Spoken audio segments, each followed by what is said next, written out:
looking for revision. Sometimes don't know what it is.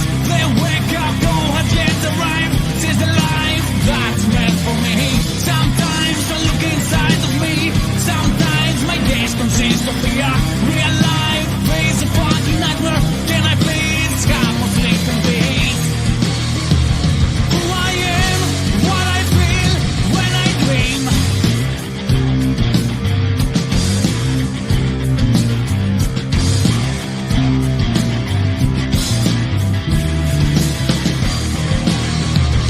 Something to get me free of my dream.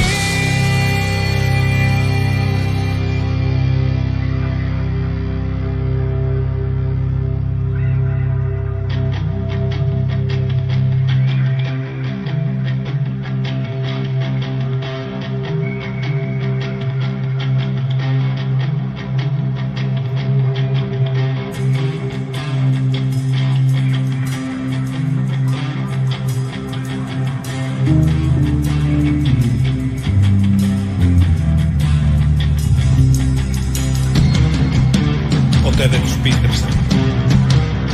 Από μικρός γνώριζα την αλήθεια. Η άνοιξη δεν θα ξανάρθει ποτέ. Ποτέ δεν τους πίστεψα. Από μικρός γνώριζα την αλήθεια. Ο ήλιος είχε καταστραφεί.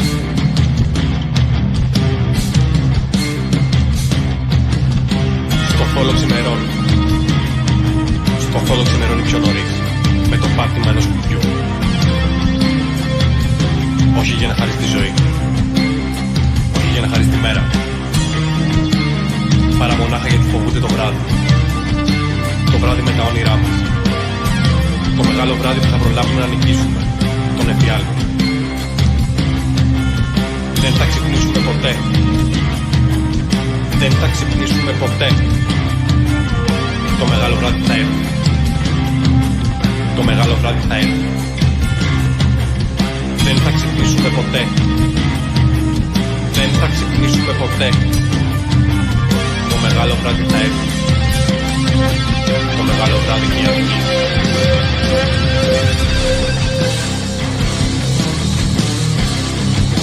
Η φύση θα κυριαρχήσει.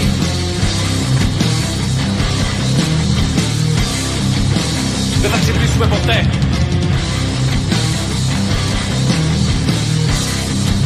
Η φύση θα κυριαρχήσει. Δεν θα ξυπνήσουμε ποτέ. Η φύση θα κυριαρχήσει.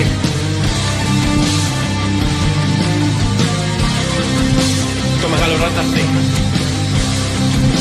Δεν θα ξυπνήσουμε ποτέ.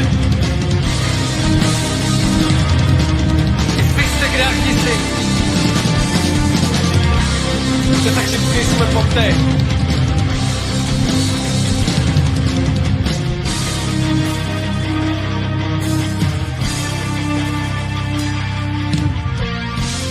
Θα έρθει η αυγή.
Proper foot tapper. I have a sudden need to get wasted and drive over a national speed limit slightly. Cool, man. I don't know where he's, but he got time wrong. Said we could do a show tonight. that guy, I hope he's smart. Smart as a whip. He's from Ontario, or Ottawa, Canada. Bruce MacDonald. He wrote several books. At least 3. I think he's written more than that, but these 3: Stardust Ranch, The Incredible True Story. Then he wrote The Light of Darkness, A Warrior's Tale for Our Time. And then his latest book is The Devil and Us, a memoir of you and me. Very insightful fellow. I'm sure we're going to do the show, if not tonight.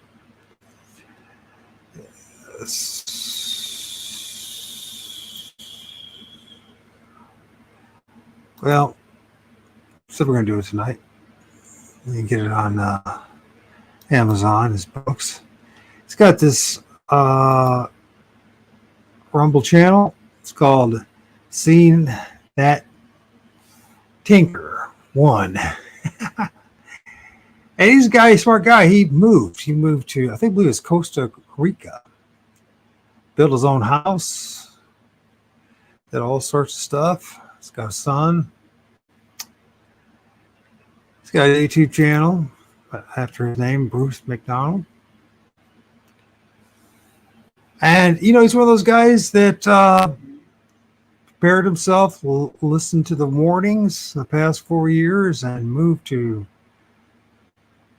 a very simpler life. I envy him. I think the guy has a lot to share and insights. We share a lot of the same insights. I don't know if he'll be able to handle me and the tree spirit stuff and all that. That might just blow his mind, but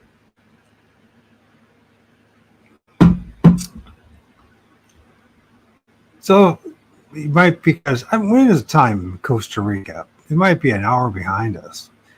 He might get its time mistaken or something. Anyways, it doesn't really matter. There's things to talk about, things to share.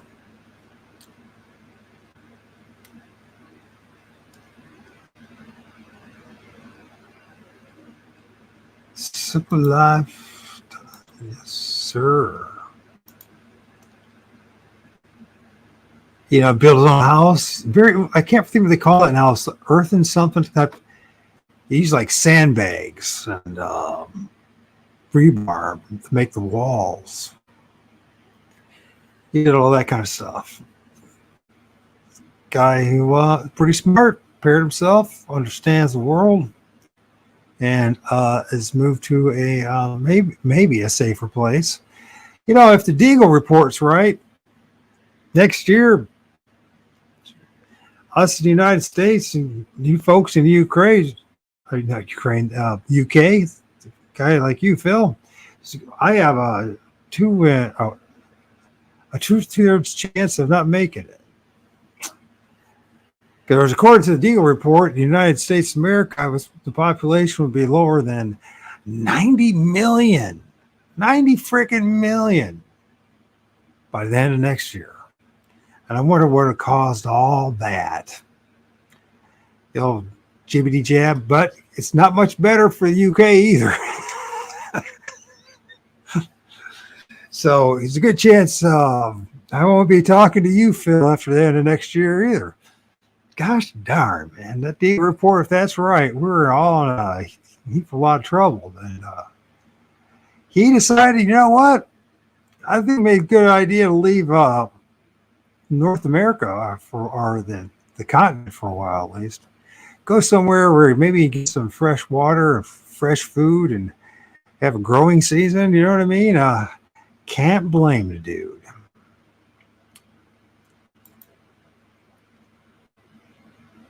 Microplastic man. Nice knowing. Yeah, no kidding, dude. Sayonara. Hasta la vista, baby. Oh, shoot. What can we do? What can we do about it? You know what I mean? Most of us can't do a darn thing about it except know that the demise is on its way. And hey, there's not much you can do on it except fate, I guess.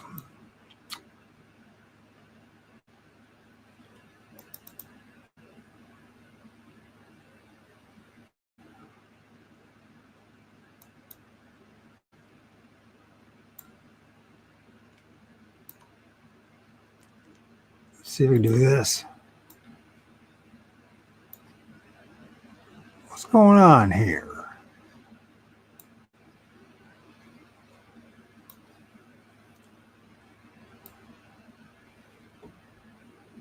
And I said, what's going on? And who knows what it is? You know that.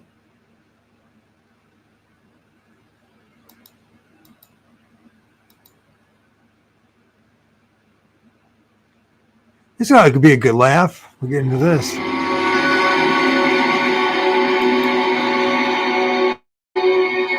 We'll have some fun.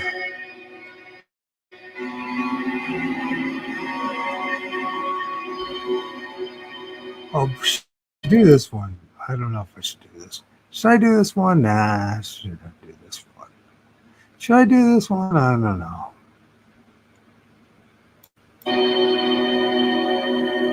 It's kind of funny. It's a funny skit.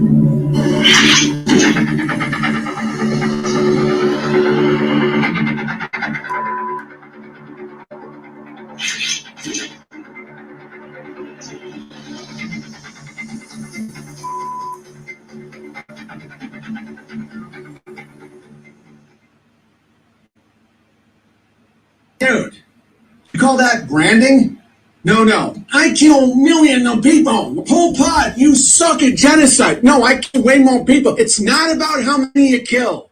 It's about how you sell it. Listen, buddy, no one cares about the sick shit you did in the jungle. You know? No, I kill millions of people. That doesn't sell it, baby. Come on. That doesn't sell it. That's not even that scary.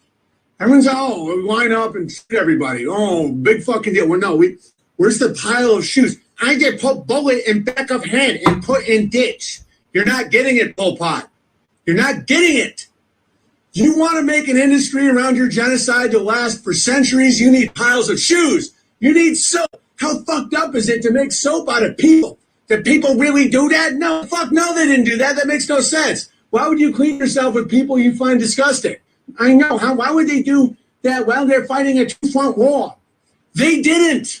That really makes no logical sense. But it doesn't matter. It's about emotion. It's about selling it. Now you bring in a movie where it's black and white except for a little girl in a red dress. Oh, you're remembering that shit now. And then they put you into a gas chamber with wooden doors where you claw at it. And for some reason, the claw marks are in cement. Come on. This is how we brand it. I kill more people with my gun. Baby, you got to sell the fear. You got to sell the horror. You got to sell it subtly with a pile of shoes. I don't like you people. You people are very sick. What if people see through it and start talking about it? You make it illegal. You put them in jail for hate. So logically, if someone does the math and realizes it's not possible, that's called hate. That don't make no sense. Pol Pot, you're not getting it. Genocide isn't about killing people. It's about brand awareness. Brand awareness. Do you have Killing Fields Incorporated? Fuck no. We just use the field to kill people. You're not getting it. You have to use corporate documents, liability shields, and then make that money, baby. Come on, Pol Pot. No way anyone that stupid. You feed them pornography and KFC. They're that stupid. You people are very weird.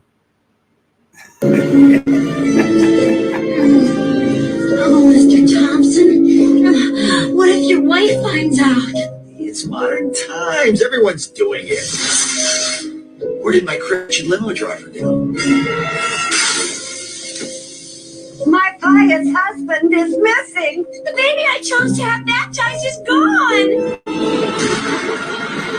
Mr. Thompson, what's happening? It's the rapture, Shauna. The rapture. The virtuous have gone to heaven, and the rest of us have been left below. We were fools because we rejected God, tacitly accepting Satan. we must suffer through the apocalypse. I thought all religions were a path to God. I was wrong. Why did I put my faith in science and technology? Oh, why did I choose to be good? Oh, Mr. Thompson, what if your wife finds out? Visualize sound and frequency. Every frequency has its own geometric pattern. Frequency, energy, and vibration is what molds the physical world around us. The ancients had a deep understanding of this and reflected geometry within their building. Churches were never a thing. These buildings were not used for worship, instead used for healing with frequency and sound. Because your body is 80% water, the frequency produced by the organs within these cathedrals would heal the people in the building. They were called organs because they healed your organs. Every you speak and hear, every thought that you think, and every emotion that you feel is a cymatic frequency, either benefiting you or destroying you. There was a period of time where all of the ancient healing bells were taken and destroyed. We need to rebel and rebel the buildings with these healing frequencies. After this, they changed the standard music tune into A440 Hz, which is hurtful to the brain and our cells. This is why I stay far away from Spotify, Apple Music, and YouTube for music. Experience genuine binaural beats with Mindwave Hub. They produce meditation tracks, hemisync tracks, and all sorts of great frequencies which are going to benefit you. The link's in my bio to join.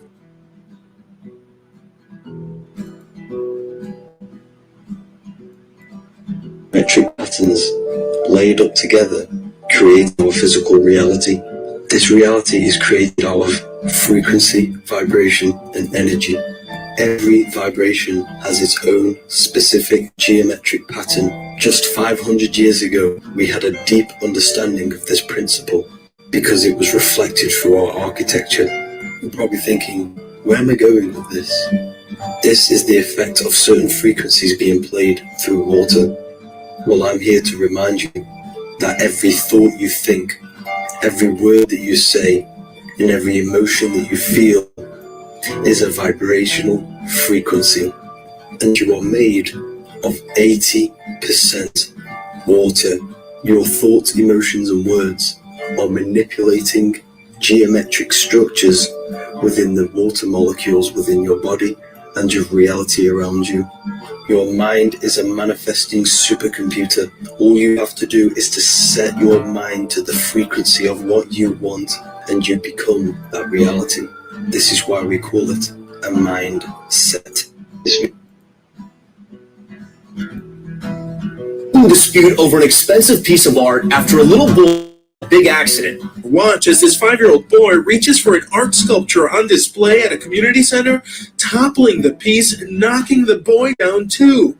The boy's mother, Sarah Goodman, is stunned, but the real shock coming days later. No one would ever expect to come into a place where kids are invited and have to worry about a $132,000 piece of art falling. The family receiving an eye-popping $132,000 claim from the City of Overland Park's insurance company. The fall allegedly damaging the piece beyond repair. The insurance letter reading in part, "You're responsible for the supervision of a minor child. Your failure to monitor could be considered negligent." I was surprised, more so offended to be called negligent. City officials say the piece was secured. It's not an interactive piece. So when you have somebody climbing on it, that's not what it's built for. The city says they hope the insurance company can work this out with the family.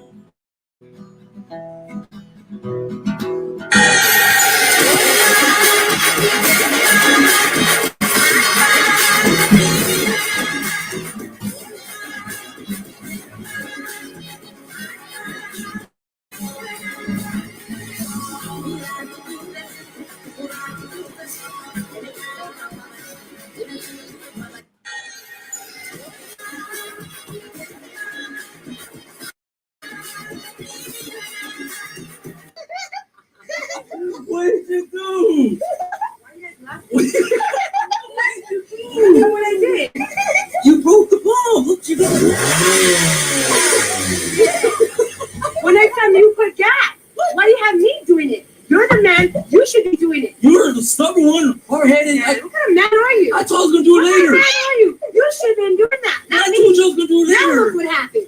That's your fault. Don't blame me for that. I blame you. What is it? Man, he on some other shit. Man, no, bro. He a punk. Dude, what a fucking punk. That's nasty. That's gross. He on some other shit. Her a $20 bill. For what? For anything. I don't care. Whatever it's for, but she can give me my money back if she ain't gonna do nothing with it. Okay, were you planning to buy some drugs Yes, I or something? was. What kind of drugs were you wanting to buy? Rock. Rock. Yes, I was. You gave her $20 I back, gave her $20. She gave me some plaster. and now you want your $20 back So, and supply you with crack cocaine. well, if she shouldn't give me nothing, no plaster, nothing, she should have said no. What's going on? She come around here a while ago. There used to be some people live right over there that used to sell. Yeah. We were sitting out here on the porch and she said, y'all have it? I said, no, baby, we don't have nothing to sell. So she left one around the corner. Mm-hmm. Then she come back 10 minutes later, holler, give me my money back. I got nothing from here. Don't disrespect my child. This is my child. Mm-hmm. I'm a sell crack. I'm a prostitute. Give her a $20 bill. For what? For anything. I don't care. Whatever it's for, but she can give me my money back if she ain't gonna do nothing with it. Okay, were you planning to buy some drugs Yes, I or was. something? What kind of drugs were you wanting to buy? Rock. Rock. Yes, I was. You gave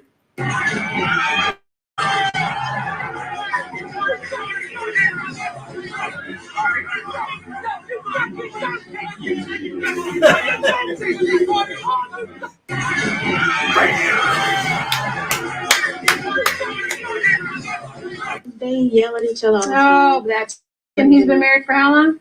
Over 20-something years. Over 20. Look at him though, he look mad. You don't look happy, brother.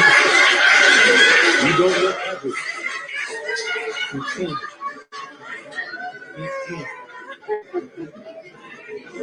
He's very happy.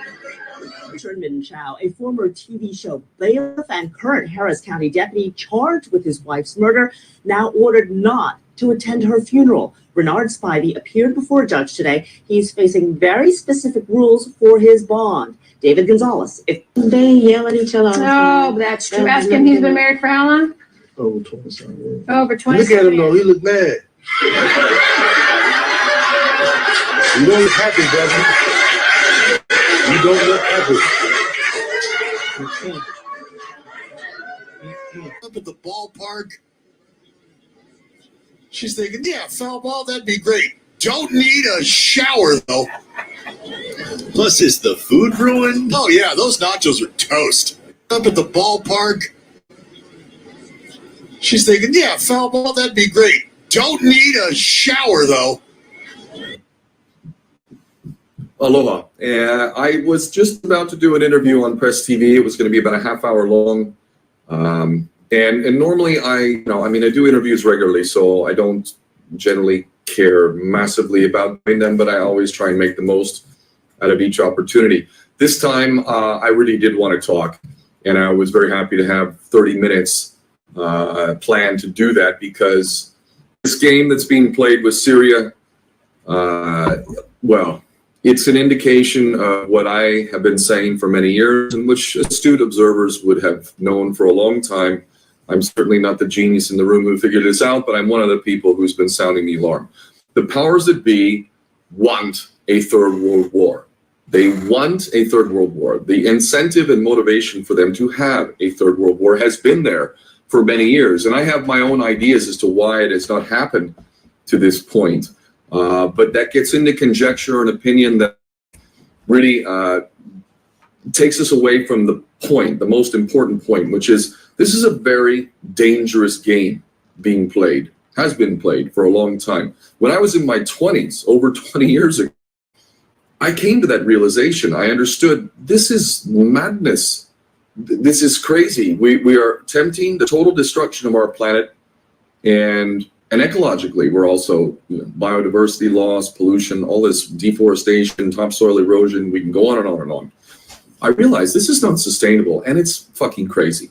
How is it possible that we reach this point as human beings that this is what we do? We truly are competing for Idiot of the Universe award, really. And the award goes to human beings, Homo sapiens, men and women of planet Earth, have managed to destroy everything that they were offered. So those of you who are saying, oh, it's never going to happen, can't happen, they don't have nukes, or whatever your thing is, no, I'm sorry. If even there is one shred of doubt as to whether or not a third world war is possible and nuclear annihilation is possible, even one little tiny shred of doubt, then we as men and women have an obligation to do something about that and to make that possibility impossible. Because for me, the only thing that would be acceptable is a world in which we do not have the capacity to destroy everything as soon as our puppet, prostitute, political bastards carry out the orders of those who hide in the shadows. So if you don't know this, I am definitely being redundant for people who know this stuff, but the powers that be are those that physically control things, and this is where we get into endless arguments about, no, no, no, it's not them, it's them. No, it's not them, it's them. This is not really relevant. It's fascinating, but those who are controlling the show right now that we can identify, provably so, are those that control finance. And this, by the way, leads us to who you can't know. Because who controls finance? If it was Muslims who controlled finance, could I talk about it with you? Well, truthfully, no, because then they might be just as tyrannical, but they're not. It's not Muslims running the show. It's not Muslims who control finance. Who controls finance? And by the way, to all you Christians, especially you Christian Zionists out there, do you know what Jesus did in the temple and how he felt about the money changers? Do you remember that at all? Do you know how your Bible, the Schofield Bible, has been perverted so that you can become nothing but chumps to support Israel? To the extent that you're able and willing to sacrifice American sons and daughters to the tune of 22 American service members a day committing suicide. And now you're going to send them off to Syria, are you? Because we have to do that, right? Because we care about the Syrian people. And Bashar al-Assad, let's get into this. You seriously believe that Bashar al-Assad is a complete and total idiot? It's Bashar al-Assad and the Syrian army and military, along with Iran, Russia, and Hezbollah, that have effectively wiped out ISIS, or almost completely, despite all of the effort and investment and support and protection of yours truly, the United States of America, Britain, and of course our How's best it going, friends and allies Bruce? in the Middle East. That would be Good, thank Israel, you. Good. Saudi Arabia. As far as I'm concerned, when Donald Trump. How you doing? Thanks for showing up. Yeah, am I early or late? Half an hour late. That's okay. Played some good videos. Played some music. It's okay, man. I'm glad you showed up.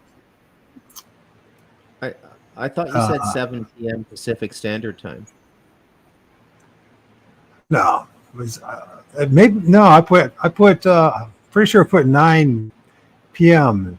Eastern Standard Time. That's okay. Don't worry about it, man. I did get that wrong. I apologize. So, ladies and gentlemen, once again, Bruce MacDonald. Phil, it's gonna happen. There you go. So, yeah, let me get this out of the way. I already introduced you, believe it or not. Do it again.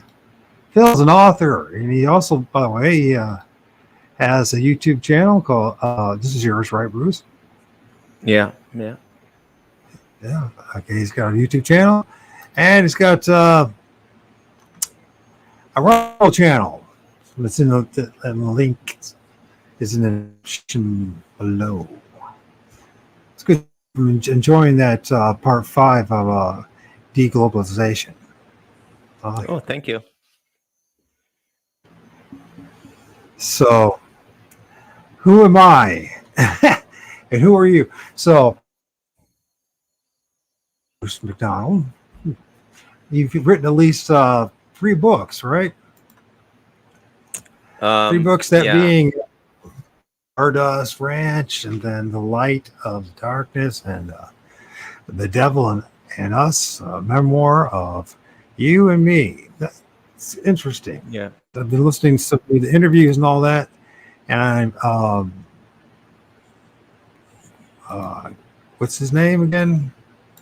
You know him, Brian Rohe. Is that what it is?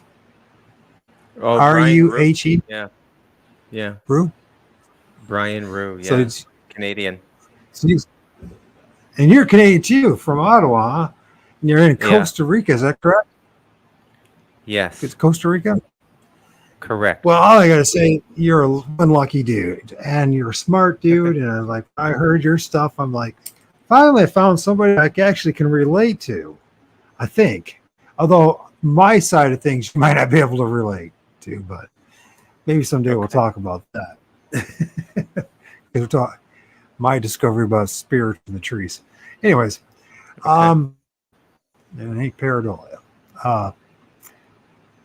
Yeah, so Bruce, you don't mind yourself a little bit to folks who you are. Who are you? Okay. He says no. Kind of guy that lives in Costa Rica and smarter than the rest of us. Yeah. Well, I'm a 58-year-old Canadian.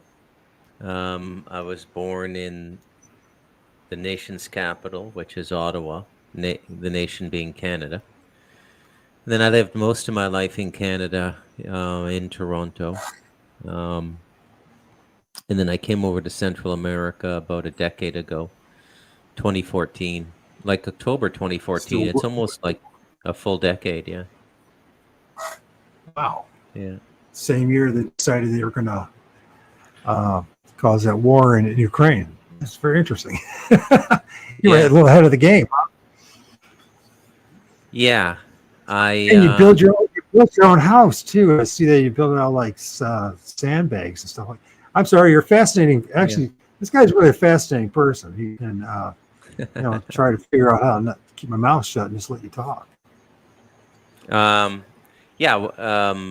Built my own home over here with my son. When he finished high school, we came over here, and I make my living as a corporate writer. And there's a lot of things that go into being a corporate writer. I mean, there's all kinds of things corporations need written. And I continue to work, and then in my spare time, I work on my books. And as you said, yeah, I've written 3 since up here on the mountain since 2020. Stardust Ranch, The Light of Darkness, and The Devil in Us, a memoir of you and me. And I suppose if you were to read all 3 to get... Just so this is YouTube. The only thing, the jibbity jab, the death potion, thing that we have to deal with the past 4 years. Just call it like the death potion or something. We can talk about it. We're going to talk about it, believe it or not. So we can talk about a lot of things, folks. Okay. I figured out about a little over a decade ago that North America had been targeted, and that it was being targeted for depopulation. And significant depopulation. I heard you in an interview. You talked about the Deagle report. That's what you're talking about. Okay. Yeah, among other things. Yeah. Was that the big revelation that motivated you to move, or is it something else in particular? What was the motivation? Well, actually, I always found the Deagle.com a little hard to believe. It seemed like, I don't know, like an intelligence operation or something. It didn't seem legit to me. But then as the years rolled by, it started to come into focus, and I went, there's definitely something behind this that was more of a disclosure than a prediction. There's massive depopulation. So it makes sense. If you pay attention, just past 50 years and what they've been doing in this country and setting it up. So Yeah, I mean, You it's know? once you clue into it, it's literally everything. So they're manufacturing a famine now. They're destroying the domestic food production in the United States and Canada and many parts of Europe as well. Um, Ukraine is a massive generator of food for the world. So the fact that they're not growing food and they're in war is going to contribute more to the famine. Um, Yeah, it's this camera. For some reason, StreamYard, somebody made a comment that said my camera seems a bit negative, but I can't really, unless it's just the light is so sensitive. One sec. Oh, that might be a little bit better. But it's all black behind me now. That camera's a little Well, bit look at light.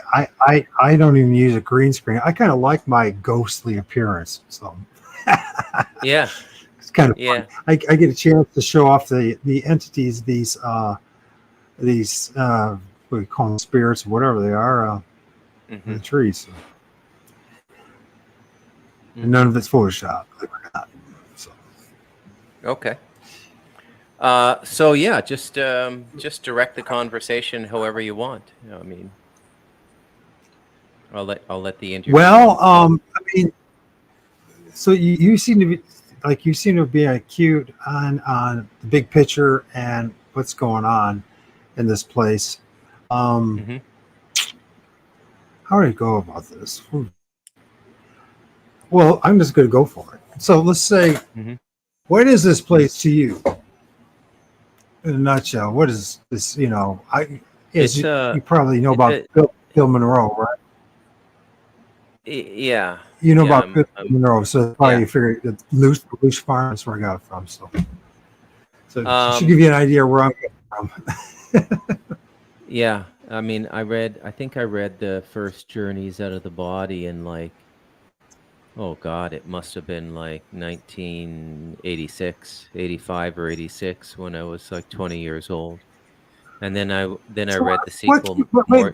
What caused in you to be so ahead of the game? What was it? Because I mean, we're basically the same age, 56 too. So you're 57. Yeah, so if you're going to make grounds in consciousness in a lifetime, you'll see the signs of it early on in your life. They're very once you know what they are, they're very distinct. And the simple fact is, not everybody is carved out for consciousness growth in an incarnation. Some incarnations are very, very slow, or they're like a million years behind where the other We talk about me now. Yeah. Yeah. Okay. But so there's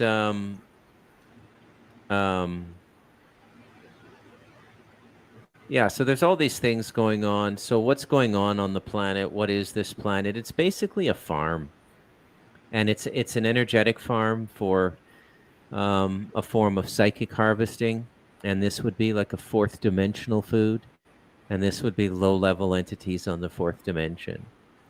And so the goal of the human race is to reach an evolutionary stage where we're no longer preyed upon by these things. Ergo, slay all our demons.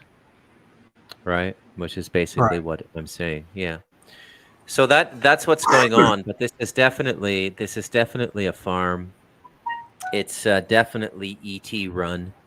All the angel and demon stuff is complete horseshit from my perspective. This is a completely ET run show down here.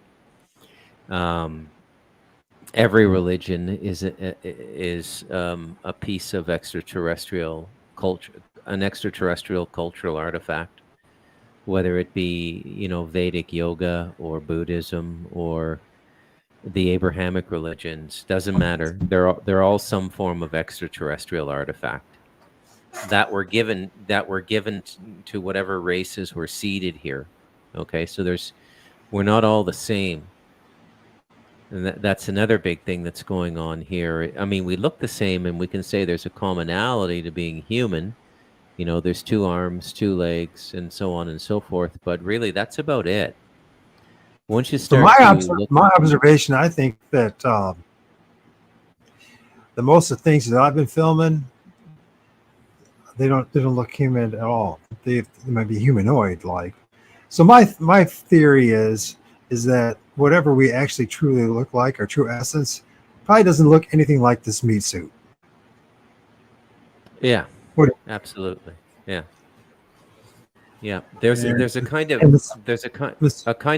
a reflection of it on the astral, which is just kind of a psychic identity that's held together on the astral. So, but the body is more translucent on the astral. There's a little bit of light that passes through it. It's not opaque the way it is on the material, but it will, when you pass, your body will look like you, for a while anyways, it will look the way you did when you were physically alive. Yeah.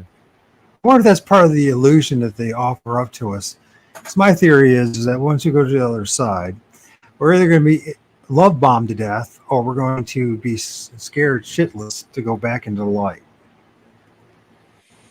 Does that make sense? And there'll be all these whatever presentations. So like the love bombing part, you'll see something that appears to be Jesus or Allah or your mama or your grandparents or something like, you know, somebody that influenced you here in the previous life, and but it's not really them. It's just an illusion. It's just a decoy, something to draw you into the light. And that if that doesn't work and you're tough as nails, then you have to deal with the dark entities. It looks something maybe like Sasquatch or Dogman or all these, the things that Hollywood has presented to us is monsters. You know what I mean? And that those, if that doesn't drive you, if try to drive into light, and if that doesn't work, then it's if you're tough enough, you're aware enough, and you are more present of mind. I don't know how that's possible. I don't know. I don't know how to make that happen. They talk about this whole idea of becoming a sovereign individual and spiritually, and eternally. And I don't know what that strategy is. But definitely is not out of the Abrahamic religions. I'm 100% confident that all 3 of them are just 3 different shades of Satanism. Yeah, I'm pretty much on the same page in 2024. Took me a while to get here, but I think that yes, that at least the root of the system is so corrupt. You have to wonder about how there could be any life on the branches, like Christianity and Islam. If the roots are corrupt, then how can the rest of the tree be alive? And it's a fascinating system, and it's the most convoluted religious system on the planet. There's no other religious system on the planet that has gone to war with itself the way the Abrahamic system has. It's all divided. It's just so divided. One of the problems that Jesus said. I'm sorry, go ahead. As they say in monarchies, there's been very, very bad succession in the Abrahamic religions. Okay, so from Torah to Christ, so just including the Gospels would be a massive extension of Judaism. Okay, for the rabbis to accept that Christ was in fact a prophet and incorporate his teachings into the overall teachings. But there's a reason they don't. And then Muhammad comes along, and he's maybe even more controversial for the rabbis about the legitimacy of his prophecy. And then there's the absolute corruption of Judaism itself, which was already completely corrupt by the time that Christ showed up. It was already pretty far gone from the beginning. I'm serious. I mean, well, and then there's all the historical work. What was fascinating too is it really a prophetically derived religion? Did all these prophets really come into existence? And of course not. Yeah, precisely. No. Listen. There's not, as I've studied for a decade. I was hardcore. You're talking to a guy who read the Bible online all the way through twice, live, or not live, recorded, and then 6 times the New Testament. And I discovered something very profound. There's not a single thing in the Old Testament that prophesies Jesus. None of it. They took everything out of context. And Jesus is basically a Hellenized demigod, a Jewish demigod. That's what it is. You know, it's just I think it's, you know, the son of Satan at the best. He is. It's the son of Satan. Yeah. Yeah. He made there are. Yeah. That's not the first time I've heard that, or that's not the first time I've thought that. Well, because he's not, if you truly study what he says, it's not all, look, he was there for his people, but he came to judge his people, which is, you know, leading up to 70 AD. And if he's saying stuff like, you sort of follow him, you have to hate your mother, your father, your brother and sister. And by the way, how many families have been destroyed by Christianity? If you're honest, if you really pay attention, because you know what I mean? Because there's 45 plus, I think there's more than 45,000 now denominations, Christian denominations worldwide. Wow. And Jesus said, he told his followers, he said, you know, anyone who doesn't follow him to slay them. He says that, and people are like, oh, he wasn't like some Prince of Peace, he's Prince of War. Yeah. And so it just goes hand in hand with the Old Testament. I mean, that's just pure evil. I'm going to tell you, this is how extreme I'm about this. Agreed. I believe the Bible is a book of black magic, and I'm so serious about it that a year ago, last 2023, I burnt the Bible and recorded it. And I said, this is a book of magic. I burnt it and dumped the ashes around one of my sacred trees that I talk to, as strange as that it sounds. Because, by the way, they don't have to pretend they're listening to me. You know what I mean?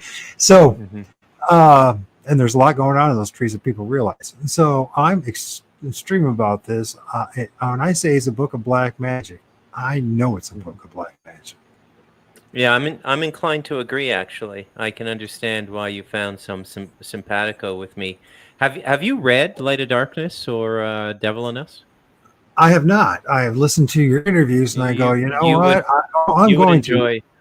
You would enjoy them quite a bit, yeah. I'll be totally honest with you. This is how the synchronicity works and the spirits.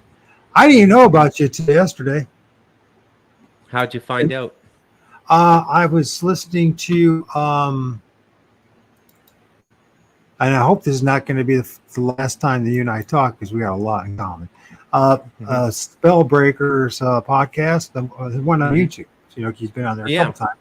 And I listened to, I started listening to him because he understands about the soul reincarnation, soul trap matrix, right? And he goes about Mark and all those. So, anyways, I'm listening to you, and I'm like, well, son of a gun, here's a guy who actually can communicate that knows what I know. I need to have him on my show and just have him talk and have a conversation. He's like my twin here. It's like the opposite of the yin to my yang. He's intelligent. He actually is articulate and can write and communicate. Yeah, thank you. Very kind of you. So the magic begins in the Abrahamic system, and the black magic. It begins right in the system of teaching, which is prophecy itself. You see, prophecy is a magical form of instruction, and it's power-based. Right. It's not based in love. It's power-based. Let me show you my power. I'm going to tell you what the future is going to bring about. Because God writes the future and God speaks to me. Now, and the God that I know is an envious God. Right? You know what I mean? We know the God as the priestcraft, but we're the ones who are going to tell you, you know, we have this personal connection with the true living God. You need to shut up and do what you're told. And I tell you one thing, that the Mosaic, living on the Mosaic law, and they want to make it the other laws. What's the other one? No hide laws. But I can only imagine what a nightmare must have been under that system. Yeah. Can you imagine? You're not even allowed to go more than 100 yards from your house on a Saturday or the seventh day, whatever it might have been back then. I mean, that's just an example of how extreme it must have been. I think we're on our way back to that way of living, right? With the 15-minute cities and everything. It seems that way to me, anyway. I think that's what the whole idea is, isn't it? I think with the because you and I both know that the big agenda is down here is population depopulation. Yeah. And that ritual, that ceremony didn't seem like much of a ceremony when they tore down the Georgia Guidestones, made it very clear what the goal is. Well, did you find it fascinating they decided to take it down during the scamdemic? Yeah. Yeah. That had to be a ritual. I mean, it had to have been deliberate. I don't believe it's some. You never know for sure. Like, and this is the thing, and you gotta know when to let go of things, or you'll drive yourself crazy. You'll become just, I don't know, too paranoid, too second guessing everything. You know, it is what it is. I mean, it's an evil construct run by evil entities, controlled by evil people, who themselves are probably controlled by something other than people. And it just goes down from there. But what's unique about the time... I'm sorry if I'm laughing, but what else can you do at this point? When you get to this point and understand what's really going on, it's almost like you just have to say, how in the hell how do we end up this shit show? How are we so stupid to comply to come down here and agree to this absolute madhouse? I mean, what else do you do? Either cry, go insane, or laugh about it? Say, you know what? There's nothing else to do. And I'm not being disrespectful to you. I mean, it's so self-evident to me, but I'm just like, if I do get a chance to, and I'm going to the other side, I am, and I do have the power of thought and consciousness. I'm really going to tell these archonic forces, these entities on the other side, to go fuck themselves. Yeah, I wouldn't pick a fight with them. I wouldn't. You know what? I don't think it's worth being afraid of these things. I don't think it's worth. I know they appear to be all powerful and all that, and they're good at clever, and they're good at fooling us. But you know what? Whatever's on the other side, Bob Monroe was right. If everyone else is right about there's something on the other side, the things that I've seen tell me that there's something around us that's interdimensional, ultradimensional, very minimal. Mm-hmm. And they know about what's going on, and they could have done something about it, and they put us in this situation. And yeah, we have our part in it too, but they've only, you know what? We have free will is very limited. So how much can you? I mean, you're the exception, bro. You're the one who was able to bail out and go to Costa Rica and be around clean water and, you know, and community, and my hat's off to you. But for most of us, man, this shit show is here, man, and there is no escaping it. I can't even imagine what it's like anymore. It's been so long since I've lived in it. The last time I was even back in North America was 2018, and I just about went crazy. I was there for about 11 weeks, and I found it very, very difficult. It's very New World Order-ish, isn't it? Yeah. Where are you? I'm in Ohio, on the border of Michigan.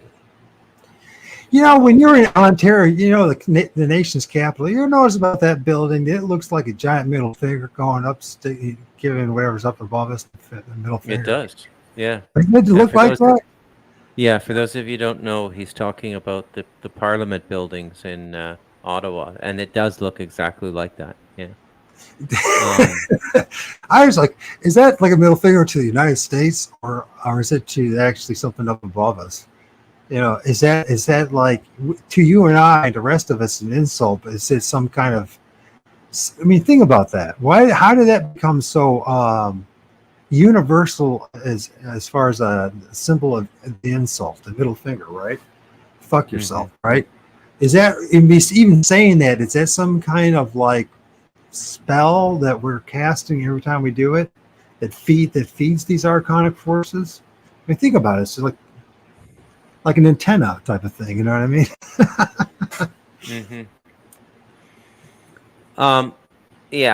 Yeah, but it's not doing that to the best of my understanding. I don't think that you just want to sort of remain composed and in control of your thoughts and especially your reactions to things. This is where most of the energy seepage is for human beings, both individually and collectively. And sometimes reactions can't be avoided. Whatever's going to happen is going to happen. And you're going to react a certain way that's highly predictable. You're either going to be very afraid or something, right? So sometimes it's unavoidable. But it's the lingering seepage of energy through worry or preoccupation that is where a lot of the energy leakage comes from. And then abandonment, right? So then when you just completely abandon all self-censorship and you just commit your energy completely to something like a rock concert or something like that, there's a lot of energy seepage in things like that. And we're very powerful. Human beings are an extremely powerful being. And we don't understand how powerful we are. But we're not helpless by any stretch of the imagination against anything, even against the extraterrestrials. So, or whatever, the archons, whatever you want to call it, which would just be a non-physical extraterrestrial. Most of the extraterrestrials we engage are non-physical. So they fall into the same spectrum as a ghost or a demon or what have you, things like that, which is why religious people find it difficult to engage the material, because they just keep projecting their template onto it and they have no direct experience. So they're just sort of locked in this loop of denial and insanity. It's kind of sad to see, actually. Yeah, I had that experience. Listen, 2017. You can call me nuts, crazy. I don't care, but you can call me whatever you want. But 2017 in August, about this time, well, actually the beginning of August, I was standing next to a Crow Indian medicine man and saw two things that looked like Bigfoot, right? And one guy's 15 feet in front of our grills. And it was massive and big, and it shimmered like it had static electricity running through it. Wow. All right. Now, here I am, a hardcore Christian, thinking, they're all demons and all that. And it caused me a lot of grief 6 months later when I had my second visit in my backyard. Then eventually went through 3 days of absolute, what they call spiritual torment. And I think... What happened to you? Tell me the story. I'm curious. Oh, which part? Well, tell me about Bigfoot. Well, from my observation, this sounds strange. I'm not the only one. There's a lot of accounts with the indigenous population of North America, like the Ojibways and etc., have traditions about how Sasquatch and Bigfoot comes out of the tree. When I had my first encounter, that's my first sighting, my first encounter in 2017 with the Crow Indian medicine man. What happened is I didn't even know the guy until an hour before. This is how, and not only this is how synchronistic the whole thing is. My brother, 24 hours earlier, who said he did see a Sasquatch in Northern California, where he lives, he lost his house in the Paradise Fire, talking about strange coincidence. But regardless, now that I know that Bigfoot is not a flesh and blood thing, but it's something more spiritual in nature, don't be surprised to start running across Native Americans. And 24 hours later, I live in Northwest Ohio. I never saw a Native American except when I was a forest firefighter in the out west, right? So lo and behold, I end up running across one start talking, and we start talking about Bigfoot, Sasquatch. Next thing you know, we go to this place that there was a tree that was broken in half, a very large maple tree or oak tree. And we're running across this ravine, and I said, man, you know what? There's been these, it looked like Bigfoot or something on the other side of this tree. I swear to God, you want to go check it out? Didn't even know the guy. He said, yeah, he was just walking around. He said he has seen himself, Bigfoot, know about it in Montana and California. And sure enough, sure shit, we're over there. He starts doing that holler, and then two of these things pop up on the other side, jet black, darker than the darkness of night, darker than you can ever imagine, right? Two of them pop up, right? Then in his grade, he throws I got a pizza, and I saw him, and I offered some pizza and talked to him, introduced myself, right? And so he always had a piece of pizza in his hand, and he threw the thing across the ravine, and that one thing jetted up, stood up, and then somehow went through that fucking tree, and not a goddamn thing happened. I didn't hear it. I didn't hear a leaf rustle. I didn't hear a branch break. I didn't hear a thud. And it got 15 feet in front of my face. And in front of his too, he saw it too. Two witnesses, and the thing was massive. And then 6 years later, where strange things happen. Next thing you know, I have another visit in my backyard. And in 3 days, so it seemed like I was spiritually tormented, and I called it the famous. Well, what do you mean? Because there's strange things happening in my house, in my apartment, excuse me. And there's like, I live in the daddy place, right? And like the paintings and all that started morphing, like Mandela's effect and all this other crazy shit. I ended up calling this Dr. What the heck's her name again? She's famous deliverance person. I'll think of her name now. Doesn't really matter. I mean, it's on my YouTube channel. You can hear my whole story if you want, parts of it. But it was the most bizarre thing. But one of the things that happened was it was a Christian and hardcore, and so I decided to read the Bible out loud and do all this shit. I mean, it was pretty bizarre, man. I took all my paintings, anything that was occult-like, I threw it out. And somebody picked it up like a half an hour later, all my stuff. Stuff that worked at stuff. One drawing I had spent 6 months, 8 hours a day for 6 months, making the 60 by 40 inch drawing, right? I threw that thing out too. Someone took it. That's how extreme it was. And it was frightening, it was terrifying. And it ended with one in my front porch. I was sleeping with my son. He had weird things happen to him those 3 days. And there was something on our front porch. I got up 3 in the morning and because I hear it walking and messing around my front porch because I'm 5 feet away from the other side of the wall. And I screamed, F-bombed it and all this and scared the hell out of it. I was running back and forth in the porch. And lo and behold, my buddy upstairs who works for the Air Force, and he pulls in at like 3:20 a.m. and he sees this huge dude. He says, there's this huge dude in our backyard. Look, it was like black dude, all covered like a black hoodie and all this kind of stuff. It didn't register to him that it could possibly be a Sasquatch or a Bigfoot or something like that. Something that's. It ended up like actually you can jump back in the truck and drive it and chase and see if you could find out who the hell was in our backyard at 3:20 in the morning, right? And it just like disappeared. So, but I'm just a brief story of it.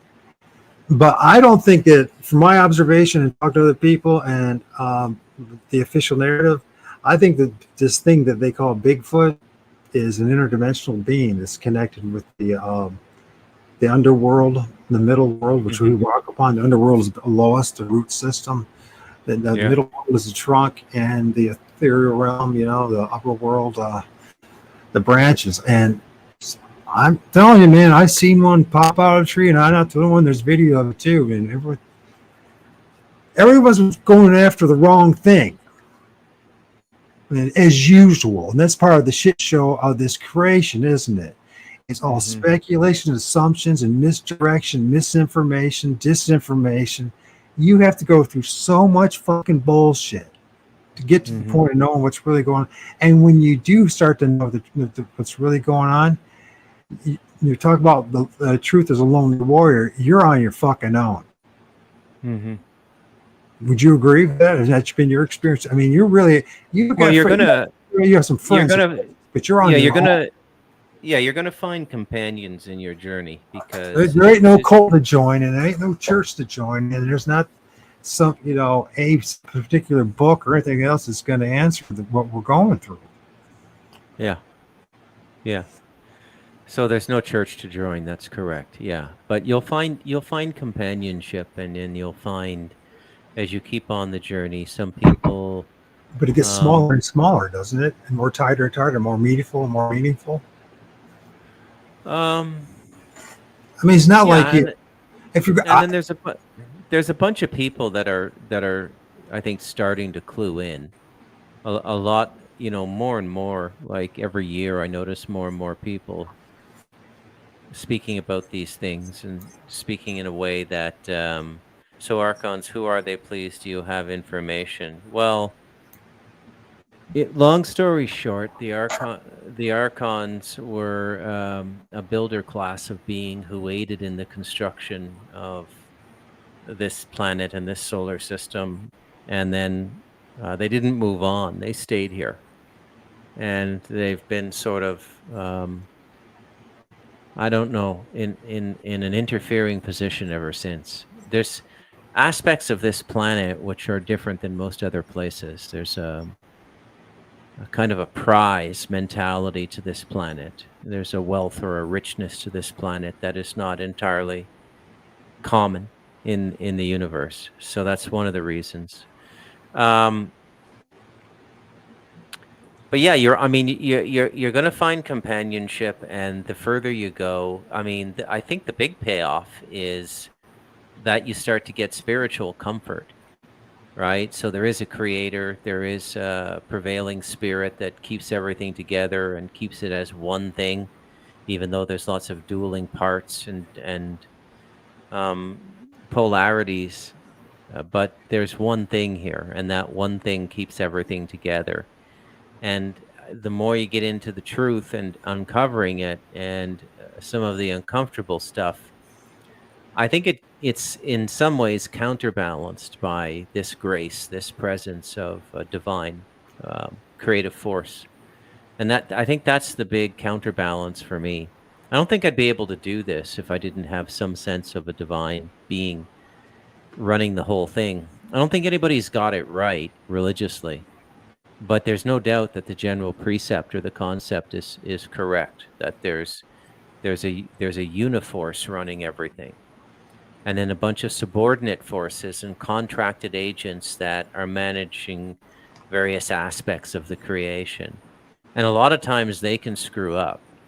They can screw up. It's just like people screw up building a bridge or building a road, No, the Archons, not part of the collective. Okay, so what Phil is doing is Phil is attempting to reconcile the ET narrative and the religious narrative. Okay, so the Archons come out of the religious narrative, and the collective comes out of the ET narrative.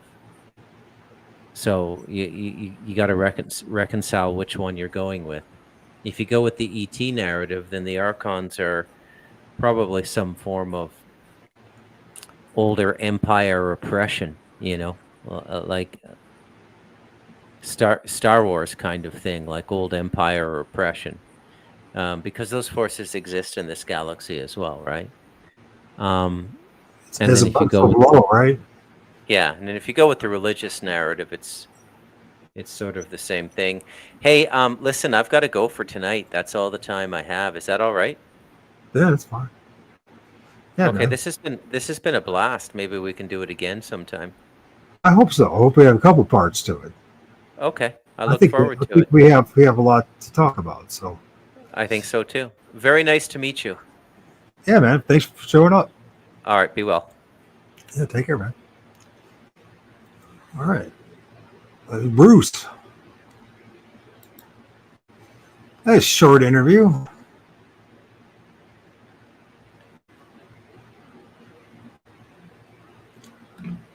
Doesn't have, there's not too many like that. Bruce, don't let me down. Bruce, don't let me down. Dun, dun, dun, dun, dun, dun, dun, dun, dun.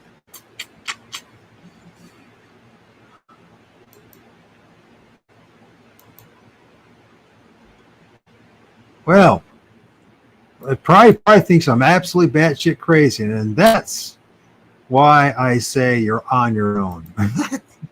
Because you tell the truth about what's really what you experience and what went on, and now the world, now this realm is damn sure. Let's make damn sure that you aren't hurt. I guarantee you that. You can call me negative, you can call me this, you can call me that, you can call me whatever you want to call me, but I'm telling you the truth when it comes to that. Closer you are to the truth, the narrow the number of people that even want to be around you. Because you're going to say something that's going to offend somebody. And there's not much you can do about that. Was it something I said? No, Phil, it wasn't something you said. I don't know what it is. He's probably weirded out. I'm telling you. I mean, we know something the average person, Phil, doesn't fucking know. I'm telling you. Not only the average person, and then those people that are really getting close to the truth, very few people even have a clue of what's going on. I mean, I'm getting close to it, but I'm more than humble enough to say that I don't have all the fucking answers. I have no idea. Except that this place is a giant shit show. I mean, sure, as popular as the pox. Yeah, I know what it is. It's like, and you would think, like after what I just said to him, you would think I want to learn more about what's going on, right? But I mean, I don't know. He said he's going to come back on, so I hope he comes back on and he's legit. So, but my experience is every time I'm blunt about what's going on, people do not like it. So because it's so bizarre and it's so out there and it's so woo woo woo woo woo woo woo woo woo that they're like, there's no way, you're just making this shit up. And I'm just like, dude, you know, you have to get out of the cage that you're in and go find out. You know what I mean? You have to go out there and find out. You're going to find out that there's like Phil constantly finding tree structures everywhere he goes. Who the fuck's making all these tree structures?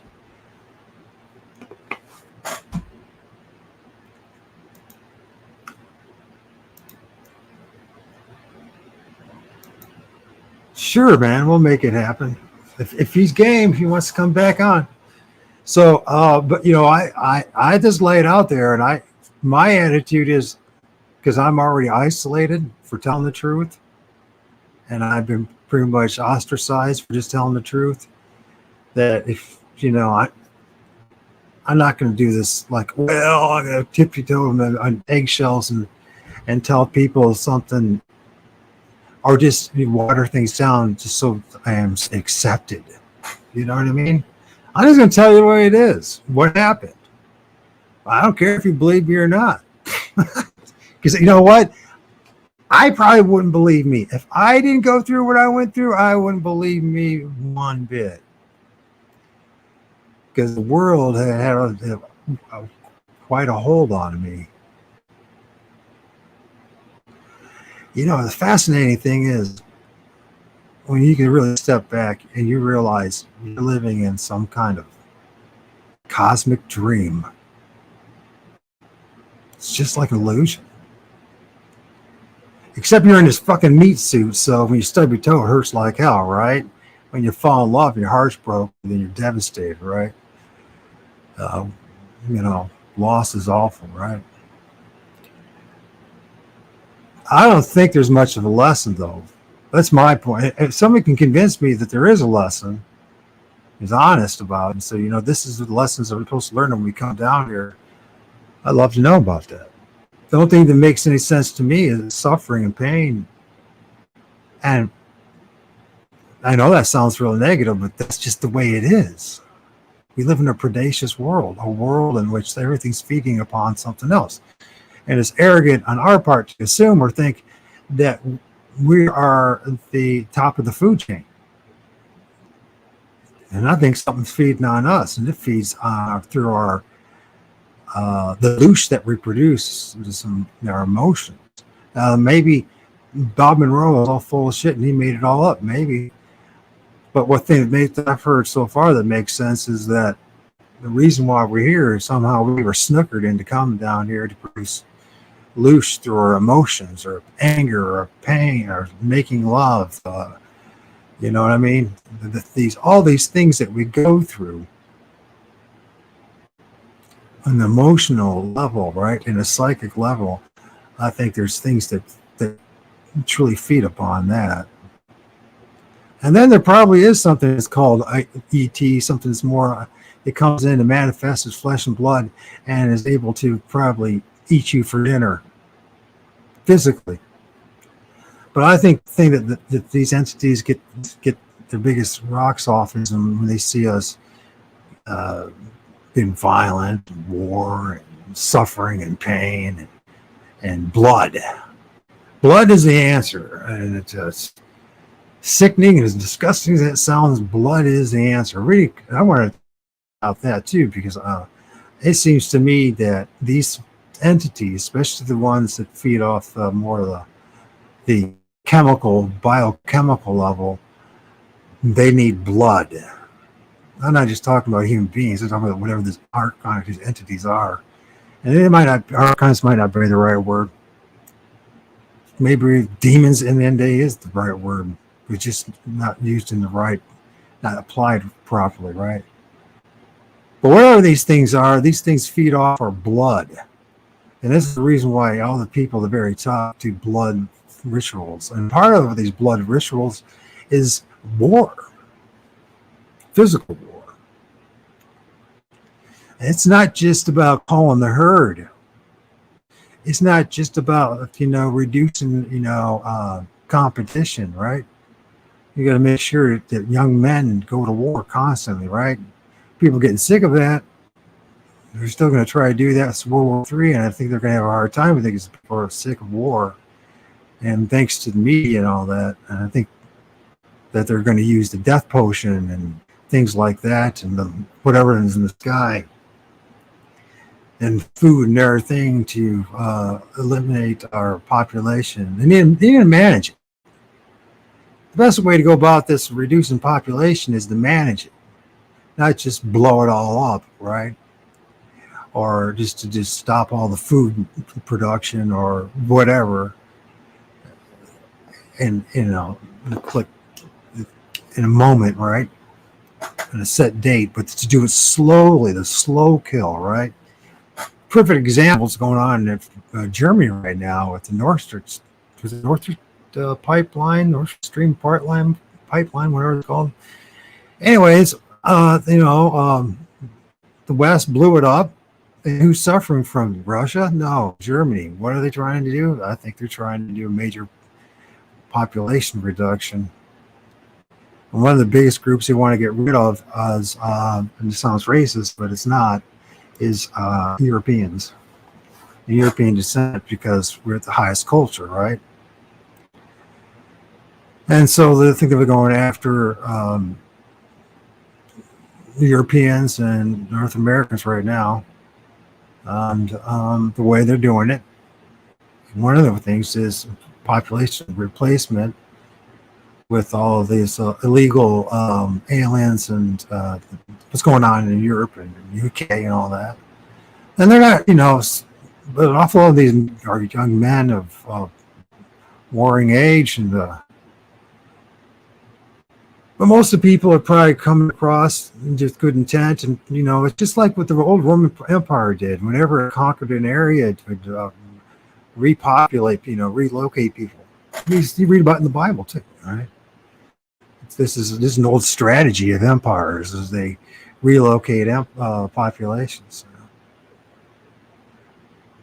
And so, but people who are angry and bitter of what happened to them in our populations, and then things happen, you know what I mean? And then there's a thing called quote unquote racism and all that other jazz. And part of it is that, but part of it is just, they create the scenario, the situation in which some guy be walking down the street, gets knifed, or gets by some dude who's just been there a couple of years, right? But learn to survive through violence, right? Or gun, or where in America, that type of thing, right? Because it's instability, and also to keep us focusing on each other instead of the people at the very top, right? The oligarchs, the oligarchical system. There were these ruling elite, these bankers, these whether wherever they come from, whatever group they come from, and the plutocracy, those who serve them blindly, allegiance, it's a survival tactic, right? Middle managers, and the rest of us, the vast majority of us, we're expendable. So that's how they see it, and we're food. We're the farm. We're the crop. Whether in a physical sense, as far as population, control mind, they control the mind, the body, where you live, how much food you have, what kind of work you're going to do, how far you're going to be able to travel, et cetera, limiting your ability to do anything. There are those people that rise to the top, and are a lot that join the gang. But in order to stay in the gang, they have to understand what the message is and the mission. And the mission is to not only to conquer the world, that's just because that's already been done. It's to manage the world and defeat those that are preying upon us. Whether in the meat suit like you and I walk in, or in some other type of avatar, or in the theater room. I know it sounds absolutely far-fetched, and how do you prove it? Well, it's through a combination. It's a lot of research, and it's one of those things that until somebody sees something, I think that they have a hard time believing.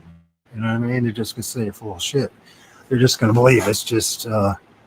It's all just the Jews, or it's Muslims, or it's whoever it is, this group, that group. All these groups are, they're the leadership in those groups. The oligarchs are serving certain entities, and you're never privy to all what's going on if you're at the bottom of the heap. You know what I mean? You're just there as some form of slave. And there's been plenty of time for this not to be the case, but it still is the case. And people still believe there's such a thing. There's no such thing as monarchies or kings and queens. And people see these billionaires and they think they've done it all themselves. And I guarantee you're not allowed in that billionaire club unless you're welcomed in. And you're going to serve your purpose. And your purpose is not to...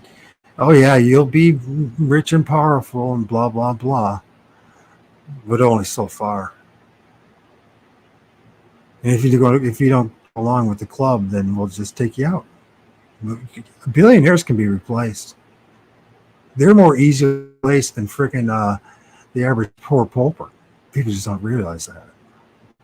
They're very easy to replace. There's only thousands of them. There's not like millions and billions of them, right? Is there even 1,000 billionaires? It's probably not even that. Maybe it's just thousands of millionaires or multimillionaires.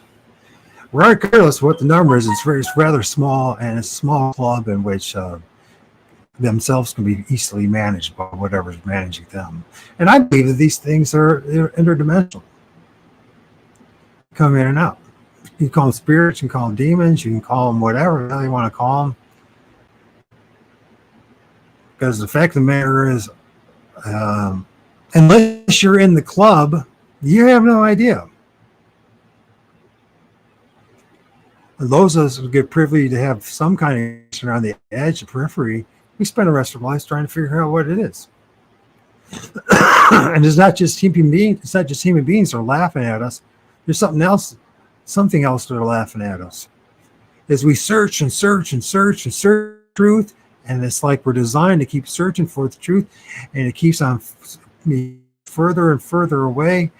And there's all this darkness around us, and we discover more and more the darkness, and we chase after this wishful, this hopeful, this elusive light of truth.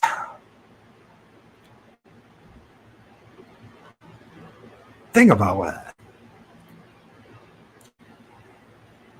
That's why I laugh about it. You either laugh about it, go crazy, be really depressed, or you just say, you know, man, motherfucker, we sure got fooled. What the hell can you do about it, man? You know, what else can you do about it?